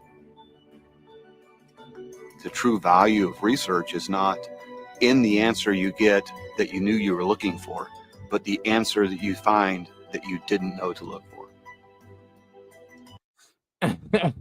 Thanks, taxpayers, for making us exuberantly rich. Exactly. Yeah. So, I mean, yeah, you look at this report from 1940s. Oh yeah, here's the Patel and Nitinol. So, in the months immediately following the Roswell crash, the Air Force contracted Patel Memorial Institute to perform first ever work on novel titanium alloys. This included work on development of titanium and nickel alloy, the basis for memory metal today, and similar to some of the debris reported at Roswell. 4 Wright-Patterson sponsored technical studies on memory material in later decades cited in 1949 Battelle report on nickel and titanium alloy. Nickel and titanium are used to create nitinol, the premier memory metal on the planet. The fact that the 1949 report was referenced in shape recovery alloy research years later shows that somehow the Battelle report had a direct application and association to the memory metal subject. An earlier 1948 report was also uncovered that dealt with similar material issues. The Battelle study was conducted under secret contract and was directed by Wright-Patterson Air Force Base. Wright-Patterson, where'd it go? I think I lost it. Wright-Patterson, the Battelle study. Oh, there it is. The Battelle study was co-authored by a Battelle scientist who later confessed that he had personally analyzed ET debris from a fallen UFO while at the Institute. That he was a co-author of the Battelle 1949 study was discovered many years after the scientist's confession, when the Battelle reports were obtained under FOIA. Whoa, that's crazy. Yeah, wow. FOIA is good for something, I guess. Yeah, especially when for documents that were there before the act itself, right? Wright-Patterson General Arthur Exon confirmed that he understood that some of the Roswell debris included an alloy comprised of specially processed titanium and another metal. Where's it show about nitinol? Here it is. Nitinol's official history is false. The year of its discovery is unclear. Different reasons were offered as to why it was developed, and there are different explanations given for the circumstances surrounding its discovery at the U.S. Naval Lab. The official co-inventor of nitinol was interviewed by this author and was cagey about several matters related to the development of the material. Cagey? This co-inventor was found to have been involved in bizarre mind over matter tests in which a key naval scientist had recruited psychic Uri Geller to try to get Geller to bend the metal with his mind. Interesting, especially if they thought the craft was controlled by the mind. Right. Yeah, wow. The elderly nitinol scientist was silent when I mentioned the Roswell impetus for his work and said, quote, "I have no comment on that. I am not going to discuss it." Close quote. He may not have direct knowledge, but he must surely have wondered. He agreed that he was given a Battelle 1949 report with a phase diagram for use in the study of nitinol, but would not disclose who in military or intelligence gave it to him. It has recently been learned that through theoretical physicist Dr. Jack Sarfati, that Eldon Bird, the scientist who did the nitinol mind over matter experiments with the co-inventor of nitinol, quote, got into trouble and nearly got his ass handed to him on a platter by the administration of the Naval Surface Warfare Center for publicizing the laboratory connection with the experiments. Sarfati made his incredible statement in an email to researcher Bruce Maccabee, found archived on the net, dated March 15, 2006. Wow. Yeah. So obviously it was not a weather balloon that crashed in Roswell. Right. Right. You It know? was a Russian-Mexican plane that they threw over the border with disfigured children on board. Yeah, they need to psyop us. Psyop the gringos. Yeah. Yeah. And then there is a link even with Einstein. And Oh, great. well, this is about Starbucker, but there's another thing where actually Einstein was part of that. This is about Wilbert B. Smith, which I didn't know this, but he was a student of Einstein. Sorry, not Wilbert B. Smith. Starbucker was a student of Einstein, and this is about a letter that he wrote to an author who is writing a book. So that's Starbucker right there. Mm-hmm. So back in 1983. William Steinman, the author of the book UFO Crash, Aztec, New Mexico, March 1948, wanted to talk to Starbucker about UFOs and dead aliens. He tried to get in touch with him and start a conversation. Steinman received a reply from Starbucker in an amazing way. You want to read the letter? Yeah. Dear Mr. Move my computer close to me. Dear Mr. Steinman, I am sorry I have taken so long in answering your letters. However, I have moved my office and have had to make a number of extended trips. To answer your last question in your letter of October 14th, 1983, there's no particular reason I feel I shouldn't or couldn't answer all of your questions. I'm delighted to answer all of them to the best of my ability. You listed some of them in your letter. I will answer them as you've listed them. 1. Relating to my own experience regarding recovered flying saucers, I have no association with any of the people involved in the recovery and have no knowledge regarding the dates of the recoveries. If I had, I would have sent it to you. 2. Regarding verification that persons you list were involved, I can only say this. John von Neumann was definitely involved. Dr. Vannevar Bush was definitely involved, and I think Dr. Robert Oppenheimer too. Of course. Of course, Oppenheimer was there. My association with the Research and Development Board under Dr. Compton during the Eisenhower administration was rather limited. Although Yeah, whatever. Although Alright, I go. had been invited to participate in several discussions associated with the reported recoveries, I could not personally attend the meetings. I am sure that they would have asked Dr. Von Braun, and the others that you have listed were probably asked and may or may not have attended. That's all I know for sure. 3. I did some official reports when I was in my office at the Pentagon, but all of these were left there at the time we were never supposed to take them out of the office. Number 4, I do not recall receiving any photographs such as your request, so I'm not in position to answer number 5. I have had to make the same reply as number 4, so Okay. no answer. I recalled the interview with Dr. Brenner of the Canadian Embassy. I think the answers I gave him were the ones you listed. Naturally, I was more familiar with the subject matter under discussion at that time. Actually, I would have been able to give more specific answers had I attended the meetings concerning the subject. Sounds like a true college professor. Yep. You must understand that I took this assignment as a private contribution. We were called, in quotes, $1 a year men. My first responsibility was the maintenance of my own business activity, so that my participation was limited. About the only thing I remember at this time is that certain materials reported to have come from flying saucer crashes were extremely light and very tough. I am sure our laboratories analyzed them very carefully. Yep. There were reports that instruments or people operating these machines were also of very light weight, sufficient to withstand the tremendous deceleration and acceleration associated with their machinery. I remember in talking with some of the people at the office that I got the impression these, in quotes, aliens were constructed like certain insects we have observed on Earth, wherein, because of the low mass, the inertial forces involved in operation of these instruments would be quite low. I still do not know why the high order of classification has been given and why the denial of the existence of these devices. I am sorry it has taken me so long to reply, but I suggest you get in touch with others who may be directly involved in the program. Damn. So that's from Dr. Robert Saubacher, 1983. Yeah. And there's the letter to Steinman. Oh, wow. Yeah.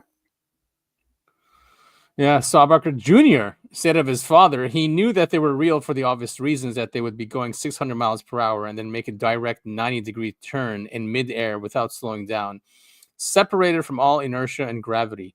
Dad said that the reason he was called in was to build the right kind of missile to track these things, since they were way too fast for any of our planes to catch. They wanted the missile to not destroy any of the UFOs, but to be able to track them. So Dad had cameras installed, like on the V-2 rockets. So when the UFO comes into our airspace, we would shoot missiles at them with cameras on them, since only a missile could keep up with the speed turns. Stunned at the revelation, Duncan wanted to clarify this, and Starbucker's son replied, yes, exactly, to track UFOs, or rather to photograph and watch them. When he first told me about the missiles, the first thing I thought was, what? You were trying to destroy them? He, Starbucker Sr., said very normally and matter-of-factly, no, we put cameras on the end of them. Starbucker never changed his story, and he resisted the urge to expound or make assumptions. Everyone who spoke with him was impressed. However, his statement could not be corroborated because all of the people he mentioned had passed away. It was the summer of 1986 when Starbucker passed away. So, wow. So much evidence and so many high-placed people that came out and said it was a cover-up. Yeah, no kidding. And this also, only in 2021, well, at least that was when this was published, but Einstein's secret trip to view Roswell UFO revealed tape confession. Oh, fantastic. Yeah. Shall I just read from the top? Or maybe we can listen to her. Let me see if the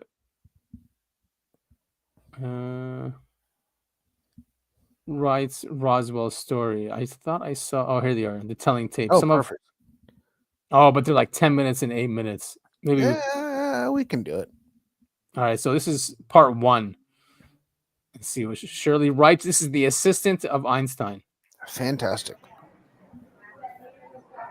All I recall is several people using the word Roswell, and that must be where the crash occurred then, and then they brought them to the other place. It looked like at an airport facility where there was like a rather good-sized building, a hangar, where they had the spaceship and that where they had the bodies.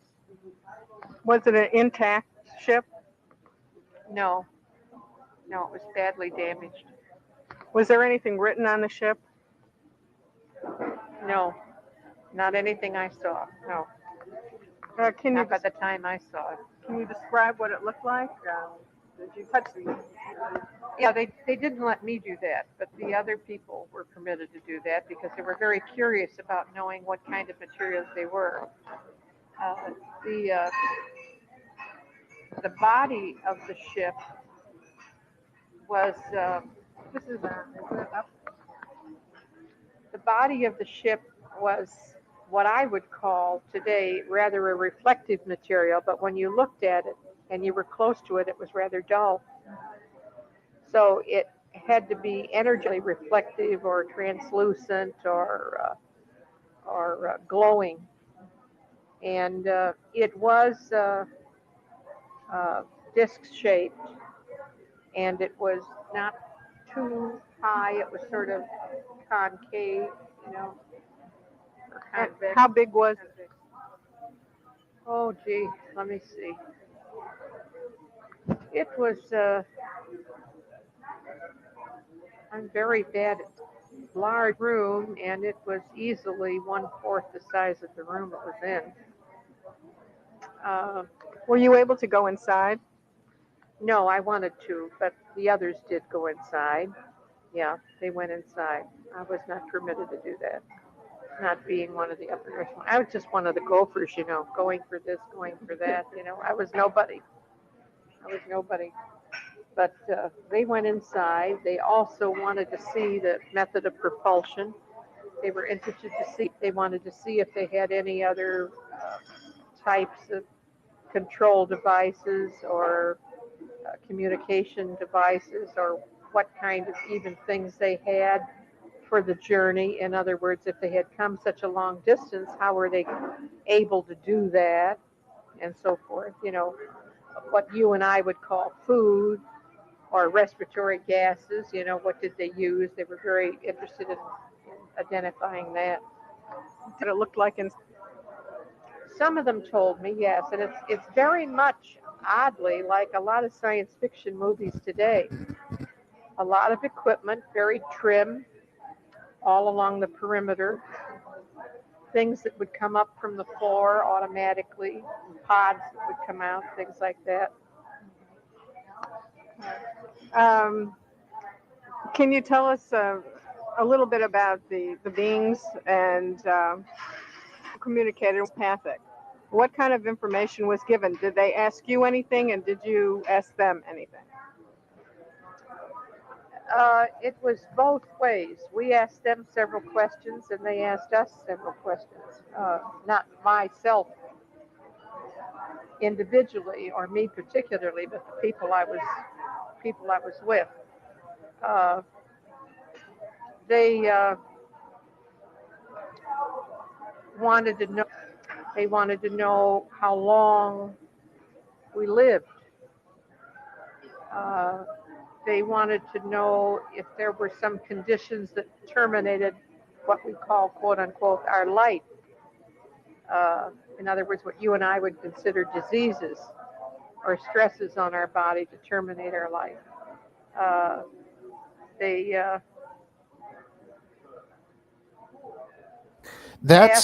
That's really scary to me. Yeah, they want to know, you know, how we live and how we die. I mean, woof.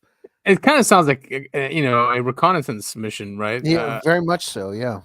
Elizondo mentions that a lot, and many other whistleblowers that from the military saying, "Well, this looks like they're just watching us and trying to understand us," and you know, that does sound like they're trying to infiltrate or stop us from doing something, or you know, want us to do something that they want. What are feet? Why?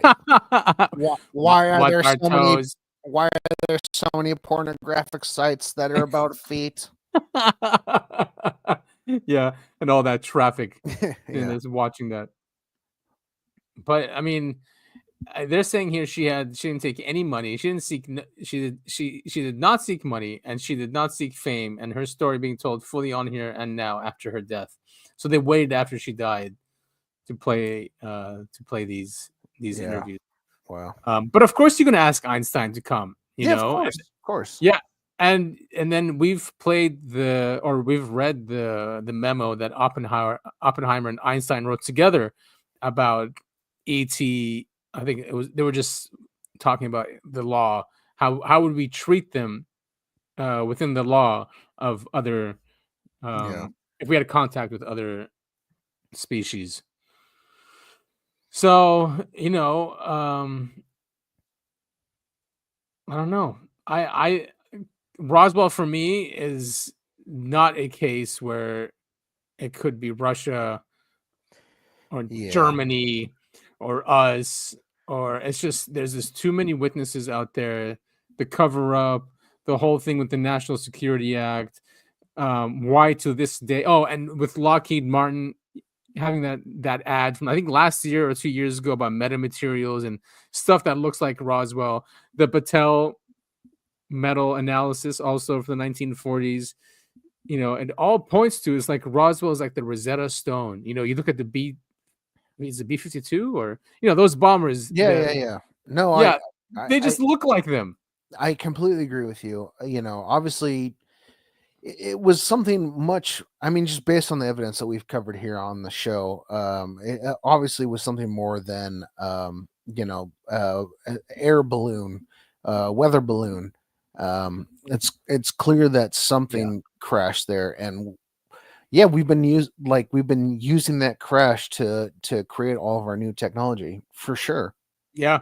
And what is it? The day after Roswell by Corso. I know people say he's a disinformation agent or he's a liar, or I mean, he mentioned that a lot of the technologies we have today came from that crash, right? I mean, he says Yeah. fiber optics came from there.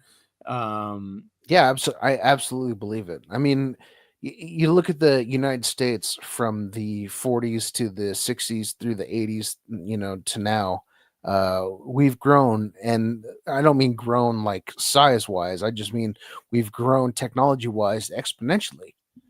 Yeah, and naturally we shouldn't have advanced that quickly. When you look at, from the horse buggy to cars to jets, it Yeah, has it's a real insanely quick accelerated. turnaround. Yeah. Yeah, yeah. What is it? In the 1900s, seriously, we still had horses, right, and trains. Yeah, And I then know. once you hit the 40s and 50s, it goes from nukes to space to satellites to Yeah. what we have today. It's just insane to look at. Yeah, there's a stat about like the Wright brothers invented man-made flight in like what was it 1901 1902 Yeah. Uh-huh. And then we were on the moon 60 years later. I mean, that's nuts. Absolutely nuts. It is nuts. Well, this picture, people have said it's fake before, but Sedge Masters on X went through and analyzed it. Apparently this is some leaked footage.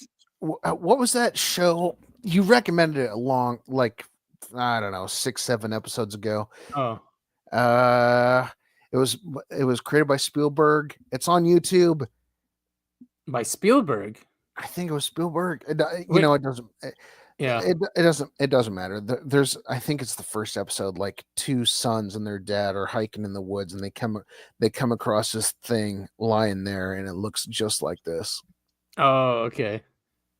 So some people say these are like GI Joes here, but he goes through it and he goes, this picture dates from 2003. It was saved by Wayback Machine in 2004. Nice. Without AI. Okay, so he found it. And then DS got hold of the photo in question in 1952. We soon became friends and started talking, and it turned out Sorry, it turned out what? You kind of broke up there. Oh. The CIA is doing they're trying really hard to break this podcast down. Well, this photo on the right was purchased by someone from a veteran in 1994. The veteran was American and would only give his name as DS. DS was stationed at Muroc Army Air Corps Base in California in 1947. 1947 was the year the Roswell incident occurred. Debris from an object believed to have crashed in Roswell was airlifted to the base where DS worked and was then sent to bases scattered around the country. The destinations include Sandia Laboratories in New Mexico, Wright Field, and Carswell Army Air Corps Base in Texas. DS got hold of the photo in question in 1952. We soon became friends and started talking, and it turned out that the man had experience working on debris. So, is this photo genuine? The current owner of the photo has met and spoken to many veterans, and opinions are divided. This photograph is not said to have been printed directly from a negative.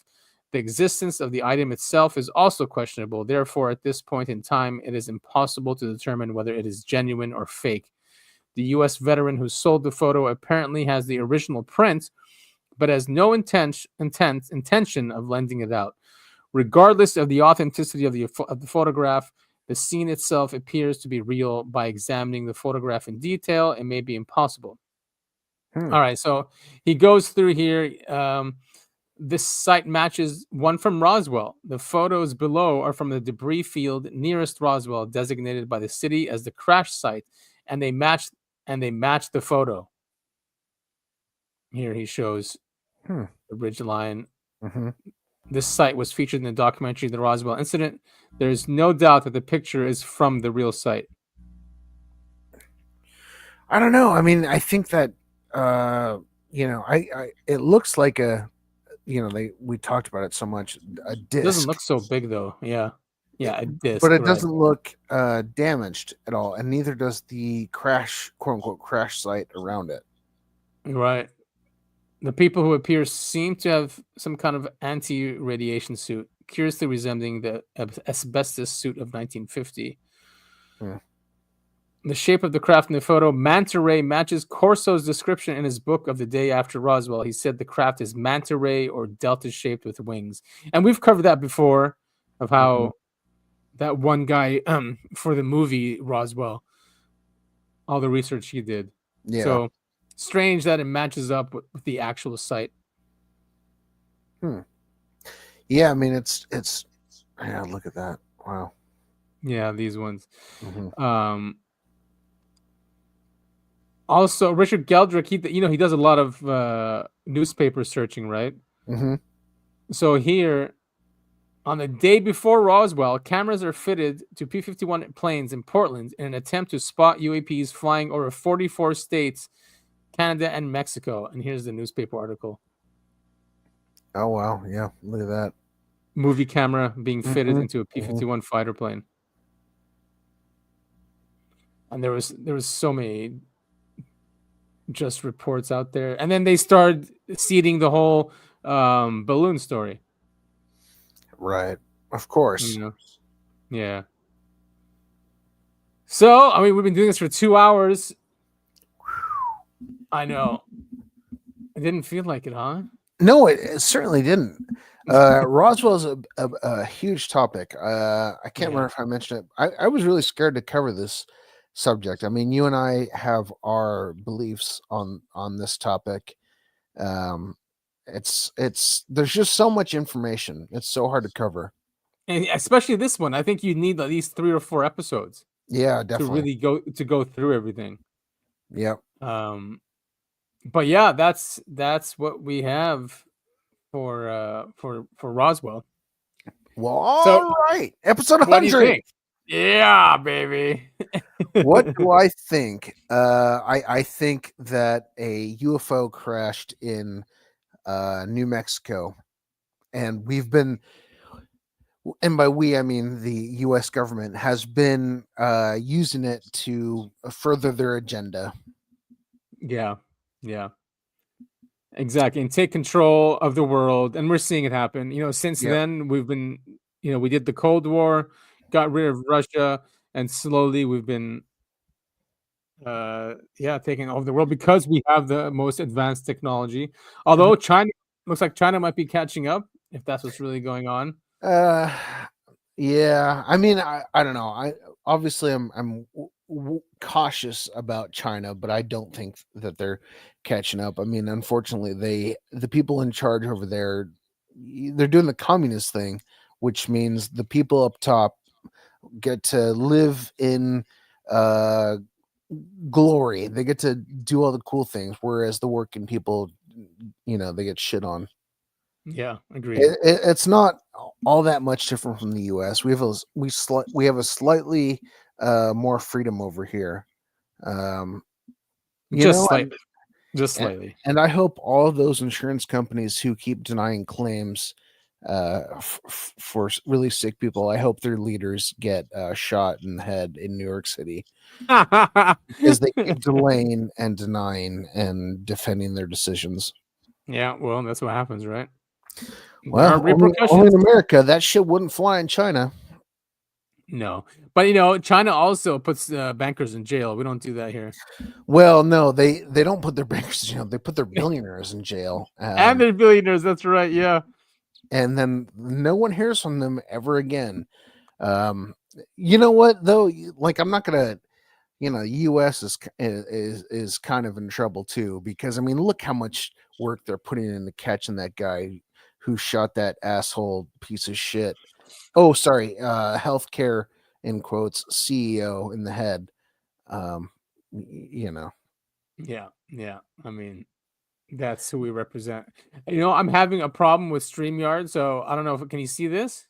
I can see that, but yeah, no. See what we're seeing. We've had a couple when you were playing some of the videos, like it kept cutting in and out, and then there was that time where I couldn't hear you. Weird, yeah, because I can't see our screen. So when it comes time to shutting down the live stream, hopefully I'll be able to do it. We will send messenger pigeons out to all of our listeners if we get shut down by the government. Well, we can continue on now with the UFO and UAP news. Hell yeah. And updates. We weren't here last week, but it's still going on. But just a quick update from Nancy Mace's office. Apparently, this is a document recently released by her office. Nice. And it is strange when you read it. This document is a result of a multi-year internal investigation into the subjects of UAPs. Oh, sorry. Yeah. Technologies of unknown origins, also known as 2O. That I haven't heard of that before. 2O. And NHI is non-human. Up 2O. This investigation. Hold on, I got a burp.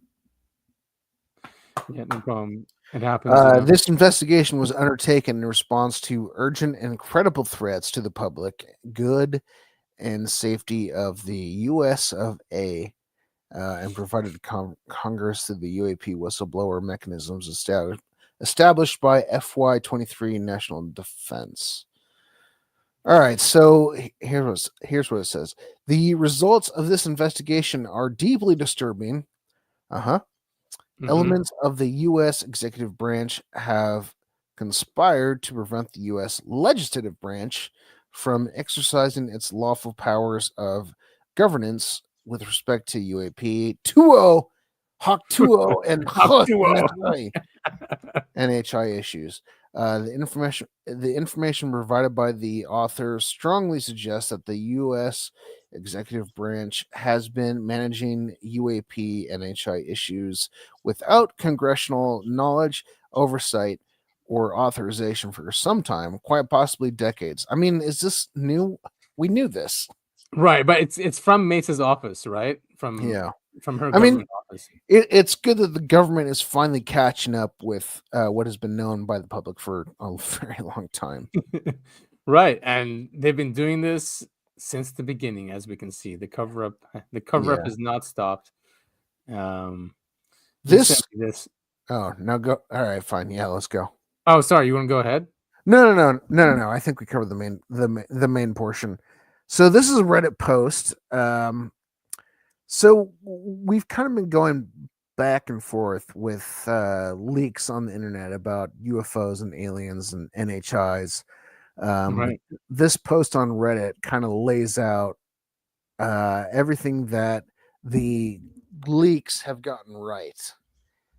So the title of this post is "Supporting Evidence for the 4chan Leaker" from Lou Elizondo and Immaculate Constellation from Michael Schellenberger. I don't know. How do you want to? I don't want to read through all I this. don't know. Yeah, I mean, so basically, it's about the 4chan leaker that talked about that there's this thing in the water that's been there for hundreds of years that creates these UAPs and the beings for each project. So that's why they all look different, and so it's like custom made. So I think that's the 4chan leak they're talking about, right? Yeah, exactly. Yep. So advanced underwater craft, they say Elizondo did say some things.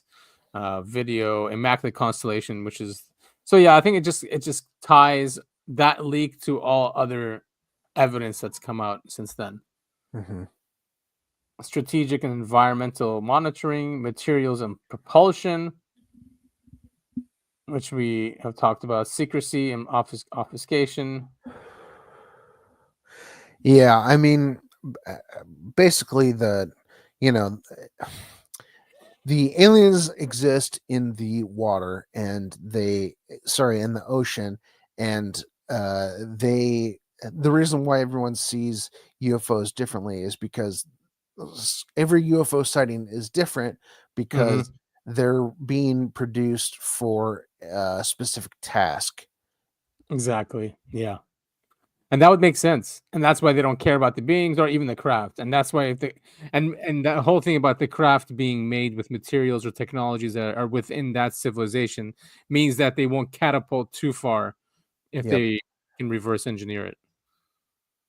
I mean, it's a pretty scary thought.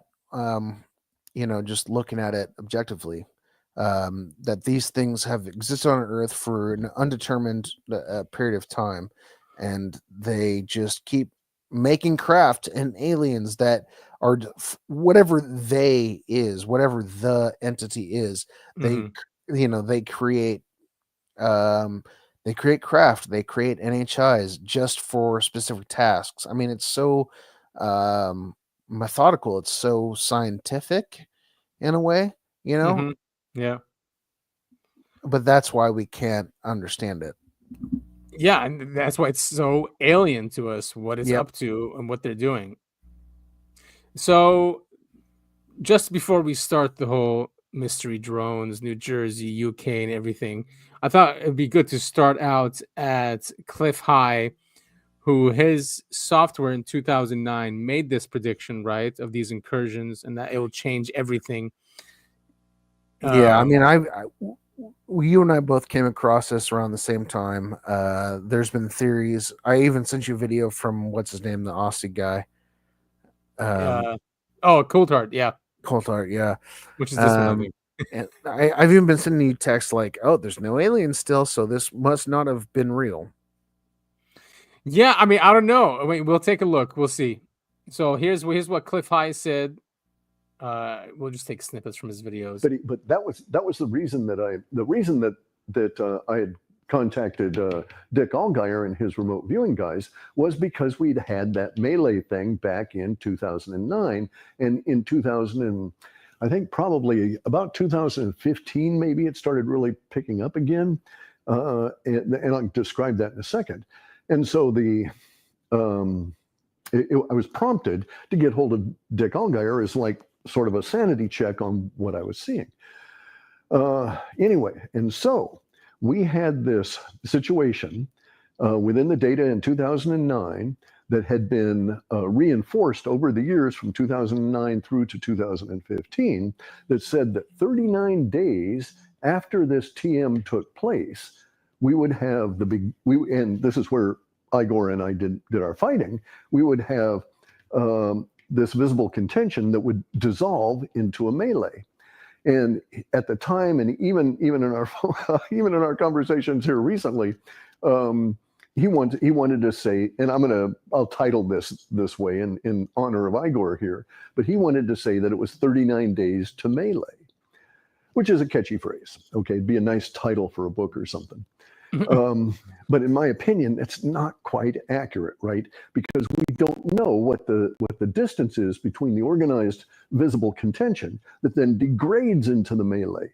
That might be months for all we know. But what we do have some justification for suggesting is that there will be 39 days between the temporal marker of the Trump interview and the appearance of this visible contention. And we're not talking. Yeah, see, so it's in the Trump interview. Now, they had no idea. This is in 2009. First of all, Joe Rogan was not that big in 2009. And Trump was just a TV personality. They're like, what is this? Why does it matter? What's the big deal about Trump being on Joe Rogan? And then they saw that 39 days after that, they saw all this activity online, which is, again, why the prediction came out. Mm-hmm. And that's the temporal marker that he's calling, which is the interview. All strange stuff, then we have all these incursions happening. People taking on migrant gangs that are taking over apartment buildings. That kind of visible contention may well be in there, but the stuff that had been motivating me to get hold of Dick Allgaier was the visible contention between space aliens. Okay, so, or whatever, right? Alien reproduction vehicles or whatever the hell. Who knows what's going on? Because we can't validate any of it at this point, right? But the data set said that 39 days after this temporal marker, giant, huge, iconic temporal marker, to be honest, I never thought I would live to actually see it occur. In the interview with Dick Allgaier, I was, just gone. Was hanging on and entering into the recovery period, right? And so that took 2019, 2020, 21. Proximity, what the fuck's going on around me, and this kind of thing, and hold yourself, prepared to deal with unexpected circumstances, because there's going to be a lot of it going forward for some considerable period of time. All right, so now, okay, so all right, let me go. All right, over here is a long list of languages. Okay. It starts at. All right, so we can continue on. So that's where that whole prediction comes from. Yeah. Well, and it's there's been a lot of sightings. Oh my God! Since then, the UK is going through something. New Jersey's going through something. This isn't without merit. Yeah, and the thing is with UK, it's the bases that we were sending nukes to go to Ukraine. That we were planning. Weird. Yeah, when Biden planned that. So Chris Sharp was being interviewed. I don't know where actually. Doesn't even say National Emergency. Christopher Sharp. He's the author of Libertarian Times. Wait, not Libertarian. Okay. Yeah. So he lives in the UK. Shot any of them down. Oh, he's unredacted. That, according to your sources at the Ministry of Defense, that this is considered a national emergency in England right now. So I have a variety of sources. All I can say is that I can only speak insofar as my opinion. But I have a very strong opinion that this does constitute a national emergency, correct? There have also been sightings as well at another RAF base, which is operated by the US Air Force, named RAF Fairford. That's in Gloucestershire, so that's more to the west of England, but a different geographic location. But yeah, this is a crazy situation we find ourselves in. One of the bases that's been most impacted is RAF Lakenheath. Interestingly, RAF Lakenheath has been prepared to receive nuclear weapons from the USA, and the rumor is that those may now be deployed at the base, which, if true, it makes the situation even more concerning. Yeah, there we go. Mm-hmm. Always nukes. Of course. Always. Yeah, this is crazy. I don't know. I don't know if I trust this. Yeah, I have Yeah, no you can't. I mean, we can't. We have no way of verifying this exactly. Yeah. at all. But apparently, UK fellow who has been recording the orb drones in Lakenworth has been experiencing some high strangeness in his house. Love high strangeness. Yeah, so his electronic equipment in the house is not working or Yeah. glitching. Right, I'm not touching it. What It's the? going fucking mental.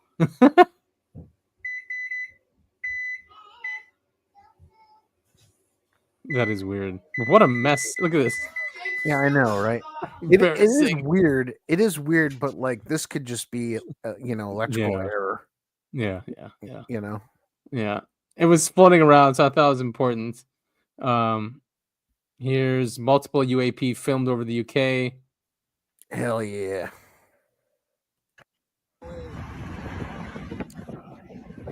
Whoa, what the Oh no.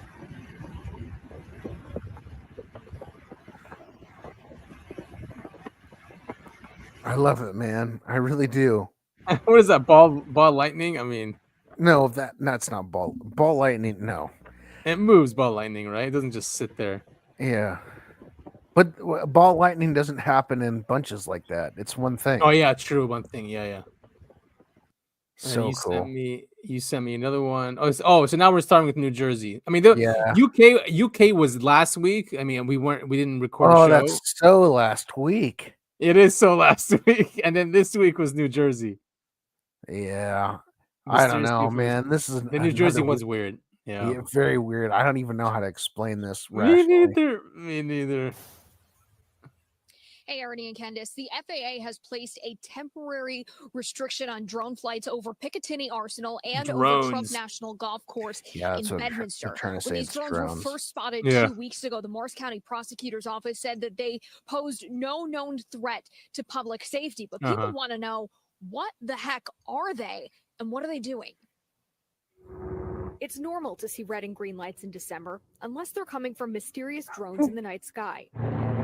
It's kind of unsettling. They're not up for 15 minutes. They're up for hours. Some are very big, probably size of a car. Mike Walsh says he's seen hundreds of them over the past 2 weeks from his Randolph backyard and has the video to prove it. They kind of go slow. They come towards you, then they'll change direction a little. They're all going different ways. The drones have been spotted all over Morris County. Morristown police sent an alert to residents Sunday saying they are aware of drone activity and that if a drone crashes or lands, do not approach or handle it. The FBI's Newark field office would only say it is working with other law enforcement agencies to figure out what's going on, but at the moment doesn't have enough information to share. A lot of people want to know what's going on. I think more people are coming around to that, oh, this is going on and maybe it's not good. Nancy Reed didn't want to show her face on camera, but says she's seen the drones every night since November 18th. I can see them right out my bedroom window. I can watch them. Last night was about 5:30, so it was earlier. But it's normally between New Jersey? 7:30 and 10, Yes, 10:30. right? We must have Yeah. nukes there, Never right? during the I day. mean, that's the only Nobody ever explanation I sees can come up with. That there's a base that they're sending the nukes from into UK. Yeah. He doesn't understand why. We're in the fly pattern going to Morristown Airport and Newark, and we used to see a lot of planes coming back and forth. You don't see them anymore. Huh. How do I? Yeah. So that's an. Do you have the video I sent you from Reddit about the New Jersey drone? Yeah, I have it. I have it set up. Okay. We can skip to that because that one is super weird and supposedly one of the. Yeah, look at that thing. I mean, it looks like a plane or a. That's the thing. They make them look like planes. Yeah, and sound like planes, but they turn around like drones. Right. So I mean, this is when we were talking about the airships in the right. early 1900s, late 1800s. I mean, this is what we're talking about. Yeah, exactly. Oh my God! Here we go. Here it is. It's too many lights for a plane. Too many. I love the blinking. What is that? Just quickly, I had a a sighting, I guess over a couple days, was it? Because I'd go on the balcony, I'd look left, I'm like, what is that? Is that an airport over there? Like I would see like these lights that would flash in the sky and then come down to the surface, right? Like flashing like this. It looked like an airport kind of thing. I'm like, there's no airport there. And I remember like when the second day I saw it, I'm like, what the hell is that? And then all of a sudden, those lights that were doing some weird action, like it looked like something was signaling. Like I'll show it to you actually when you come here. And then, but then that thing turned into a plane and then it started blinking and coming my way over the house. I was like, what? So that's what this reminds me of. Like, oh shit, they see us. Let's act like an airplane with the blinking and everything. Oh man. So I mean, I know how it is to see these things. Look with the sound. Can you hear the sound? Yeah. Wow. New Jersey drone. Drones. Yeah, and there's other ones. Yeah, I mean they're being seen all over the place. So here's this. Look at this. Douglas Steinhardt. I'm calling for immediate joint legislative hearings to address public safety concerns and the lack of government transparency regarding still unexplained drone activity over critical infrastructure in Warren County and around. So it's getting serious, man. Yeah, very serious. Why can't they do anything about it? Well, you're not allowed to, because the government's working with these assholes. Yeah, probably. You also sent me this one. It's a great summary. Yeah, this basically breaks down everything that's happening in New Jersey. I mean, they've got all the different places it's been cited. I highly recommend everyone who's listening to this. By the way, check out everything that we talk about. It's in the show notes. Yes. So go ahead and check this show note out. I will link the show notes after we're done. I'll put it in the description. Hell yeah, brother. But here look at that. These are all the counties. So it's all over New Jersey. They're seeing it everywhere. And whoever thought New Jersey, huh? There's no answer. I mean, didn't the governor come out and say, "Oh, there's no, there's no danger. People just stop freaking out." Of course, you'd say that. Politicians are great that way. It's okay. It's okay, children. Now, what's this? This is Burchett talking about it. Fantastic. Love that guy. All right, let's see what he says. Tennessee Congressman and House Oversight Committee member Tim Burchett joins us now. Congressman, thanks for joining us this morning. This is a little bit personal to me. My entire neighborhood, everybody in the surrounding cities, seems like it's all anybody's talking about because there are so many sightings.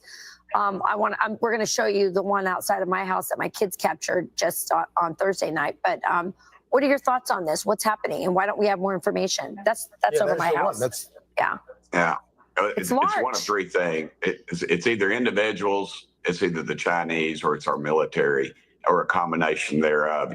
Honestly, you don't see a lot of that in Tennessee, where I'm from, because everybody's got a 12-gauge shotgun, man. And I suspect we need to season up on drones. But it's I've been briefed on military maneuvers where just a plane flying sideways.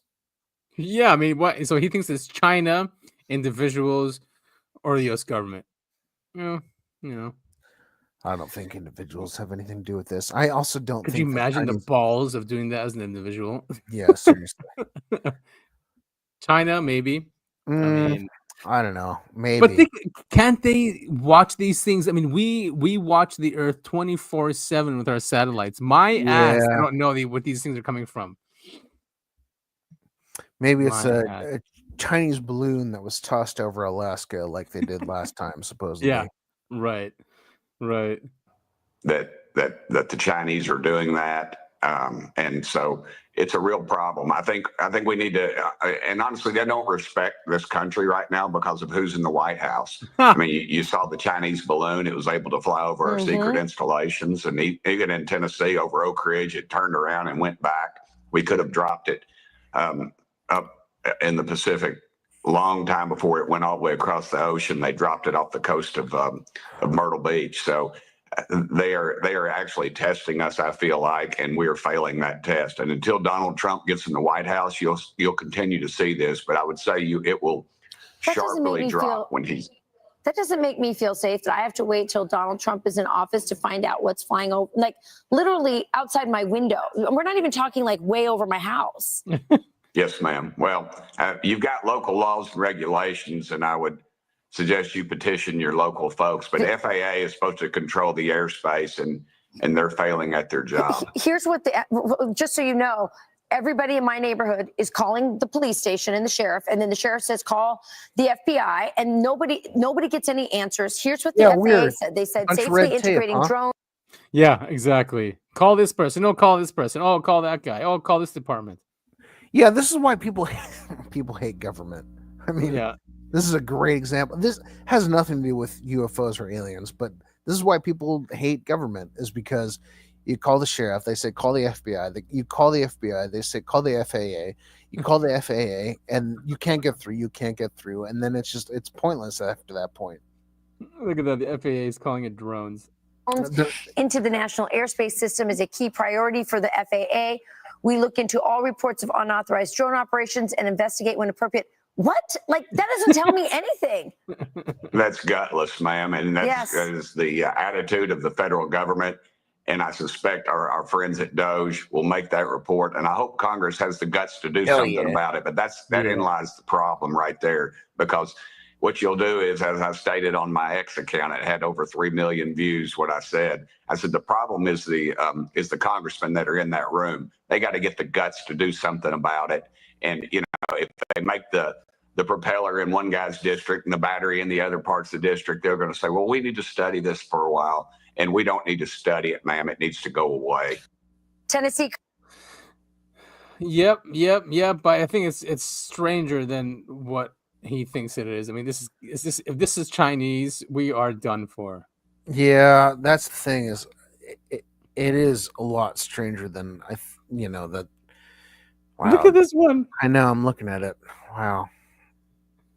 It's a lot stranger than we think it is. It's every UFO report I see that comes out, I don't think this is a nuts and bolts alien from another planet. I stick to it. I think this is interdimensional. I think our universe is much more weird than we think it is. And wow, look at that thing. And they're scared of nukes more than us because I think it messes with their realm more than ours. The evidence destroys it in a way. Yeah, the evidence shows that they care a lot about nukes, which means that it's dangerous to them. Yeah, look at that thing. Wow, where did you get this video? This is from UAP Juan. Yes, Juan. He does great work. So he posted it. Look at that thing. Yeah, that's absolutely bizarre. Yeah, and of course, Think Tank has had so many. I didn't put them all in here. Yeah, there was a lot of stuff that came out this past 2 weeks. So much. It's crazy. Is also from New Jersey. Yeah. So there's one coming in. They supposedly had one that landed. Yeah, that they're looking for it, right? Yeah, but the one picture that I saw was someone taking pictures of lights through trees, which is just stupid. I mean, they do look like drones when you look at stuff like this, but if these people in New Jersey are taking videos of them, yeah, it's strange. Where are the ones that look like literal planes? Yeah, there it is, right there. Look at that. It's like they're small planes, right? I mean, when it zooms in, it looks like a drone. Like it's got the 4 propellers on each, compass point or whatever. What the fuck?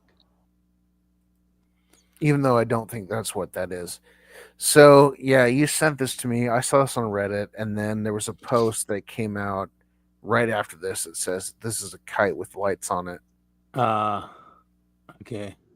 Oops. What happened? Oh, all right. So we can move on then. Well, I don't know. I mean, maybe the whole kite post is disinformation. It's designed to make us think that it's, It is very strange. Yeah, totally. Jellyfish, blah, blah. So that was in the UK. And then I think there's another one over. This is New Jersey as well. Hell yeah. Not very clear, very far, but there's a lot of them. No, I mean, we got to get our DSLRs out, people. If you see UFO ahead, don't use your phone. Use a camera. Yeah. What else do we have? There was even an article written about it. Mystery drones kept the helicopter from taking patient to NJ hospital. Wow. Yeah. Oops. So what I'm learning from this is don't ever, have a seizure in New Jersey. No, I'm sure people will say many things about New Jersey. New Jersey is actually a beautiful state. The Garden State, right? Yes, exactly. Yeah. That's the Garden State. Yeah. Other than Newark, the state is beautiful. Yeah. So I have no problems with New Jersey. New Jersey. Jersey. We had a neighbor from New Jersey. Oh yeah? Yeah. I was gonna say something, but I don't want to dox anything. All right, so the medical helicopter was headed to an accident in Branchburg Township in Somerset County on November 26th, local officials said. 2 security guards from Raritan Valley Community College closed roads around the scene of the crash in preparation for the medvac to land and take an accident victim to the hospital, said Brian Sturge, supervisor of security at the public college. The captain of the fire department contacted the college's security office at 6:54 p.m., canceling the request for a helicopter landing zone due to drones flying in the area. Oh, man. We never found out what the actual drones were, Serge said. It's kind of a mystery. We were asking around about that, but nobody knew anything. Wow. Yeah, that's a good sign. I know. No one knows any clue about what these things are. And Connecticut even. Yeah. You sent this one to me. Connecticut police officer captures UFO the size of a Mini Cooper. Yeah. Yeah, crazy, right? How far is Connecticut from New Jersey? It's not. I mean, I know Connecticut is like where it's like near New York too. So it's right there. It's on the border. Unreal. I mean, something is clearly going on. Yeah, exactly. Something is going. That's what I'm saying. Like this projection of Cliff High. Yes, we weren't like officially invaded and we're at war, but something is up. Yeah. And things have changed because a lot of people are looking at this saying, what the hell is going on? We're not getting any answers from the government. Obviously, we never do. And people just don't know what's going on. May not have been too far off, at least not from what a Connecticut police officer named Robert Klein saw back in April of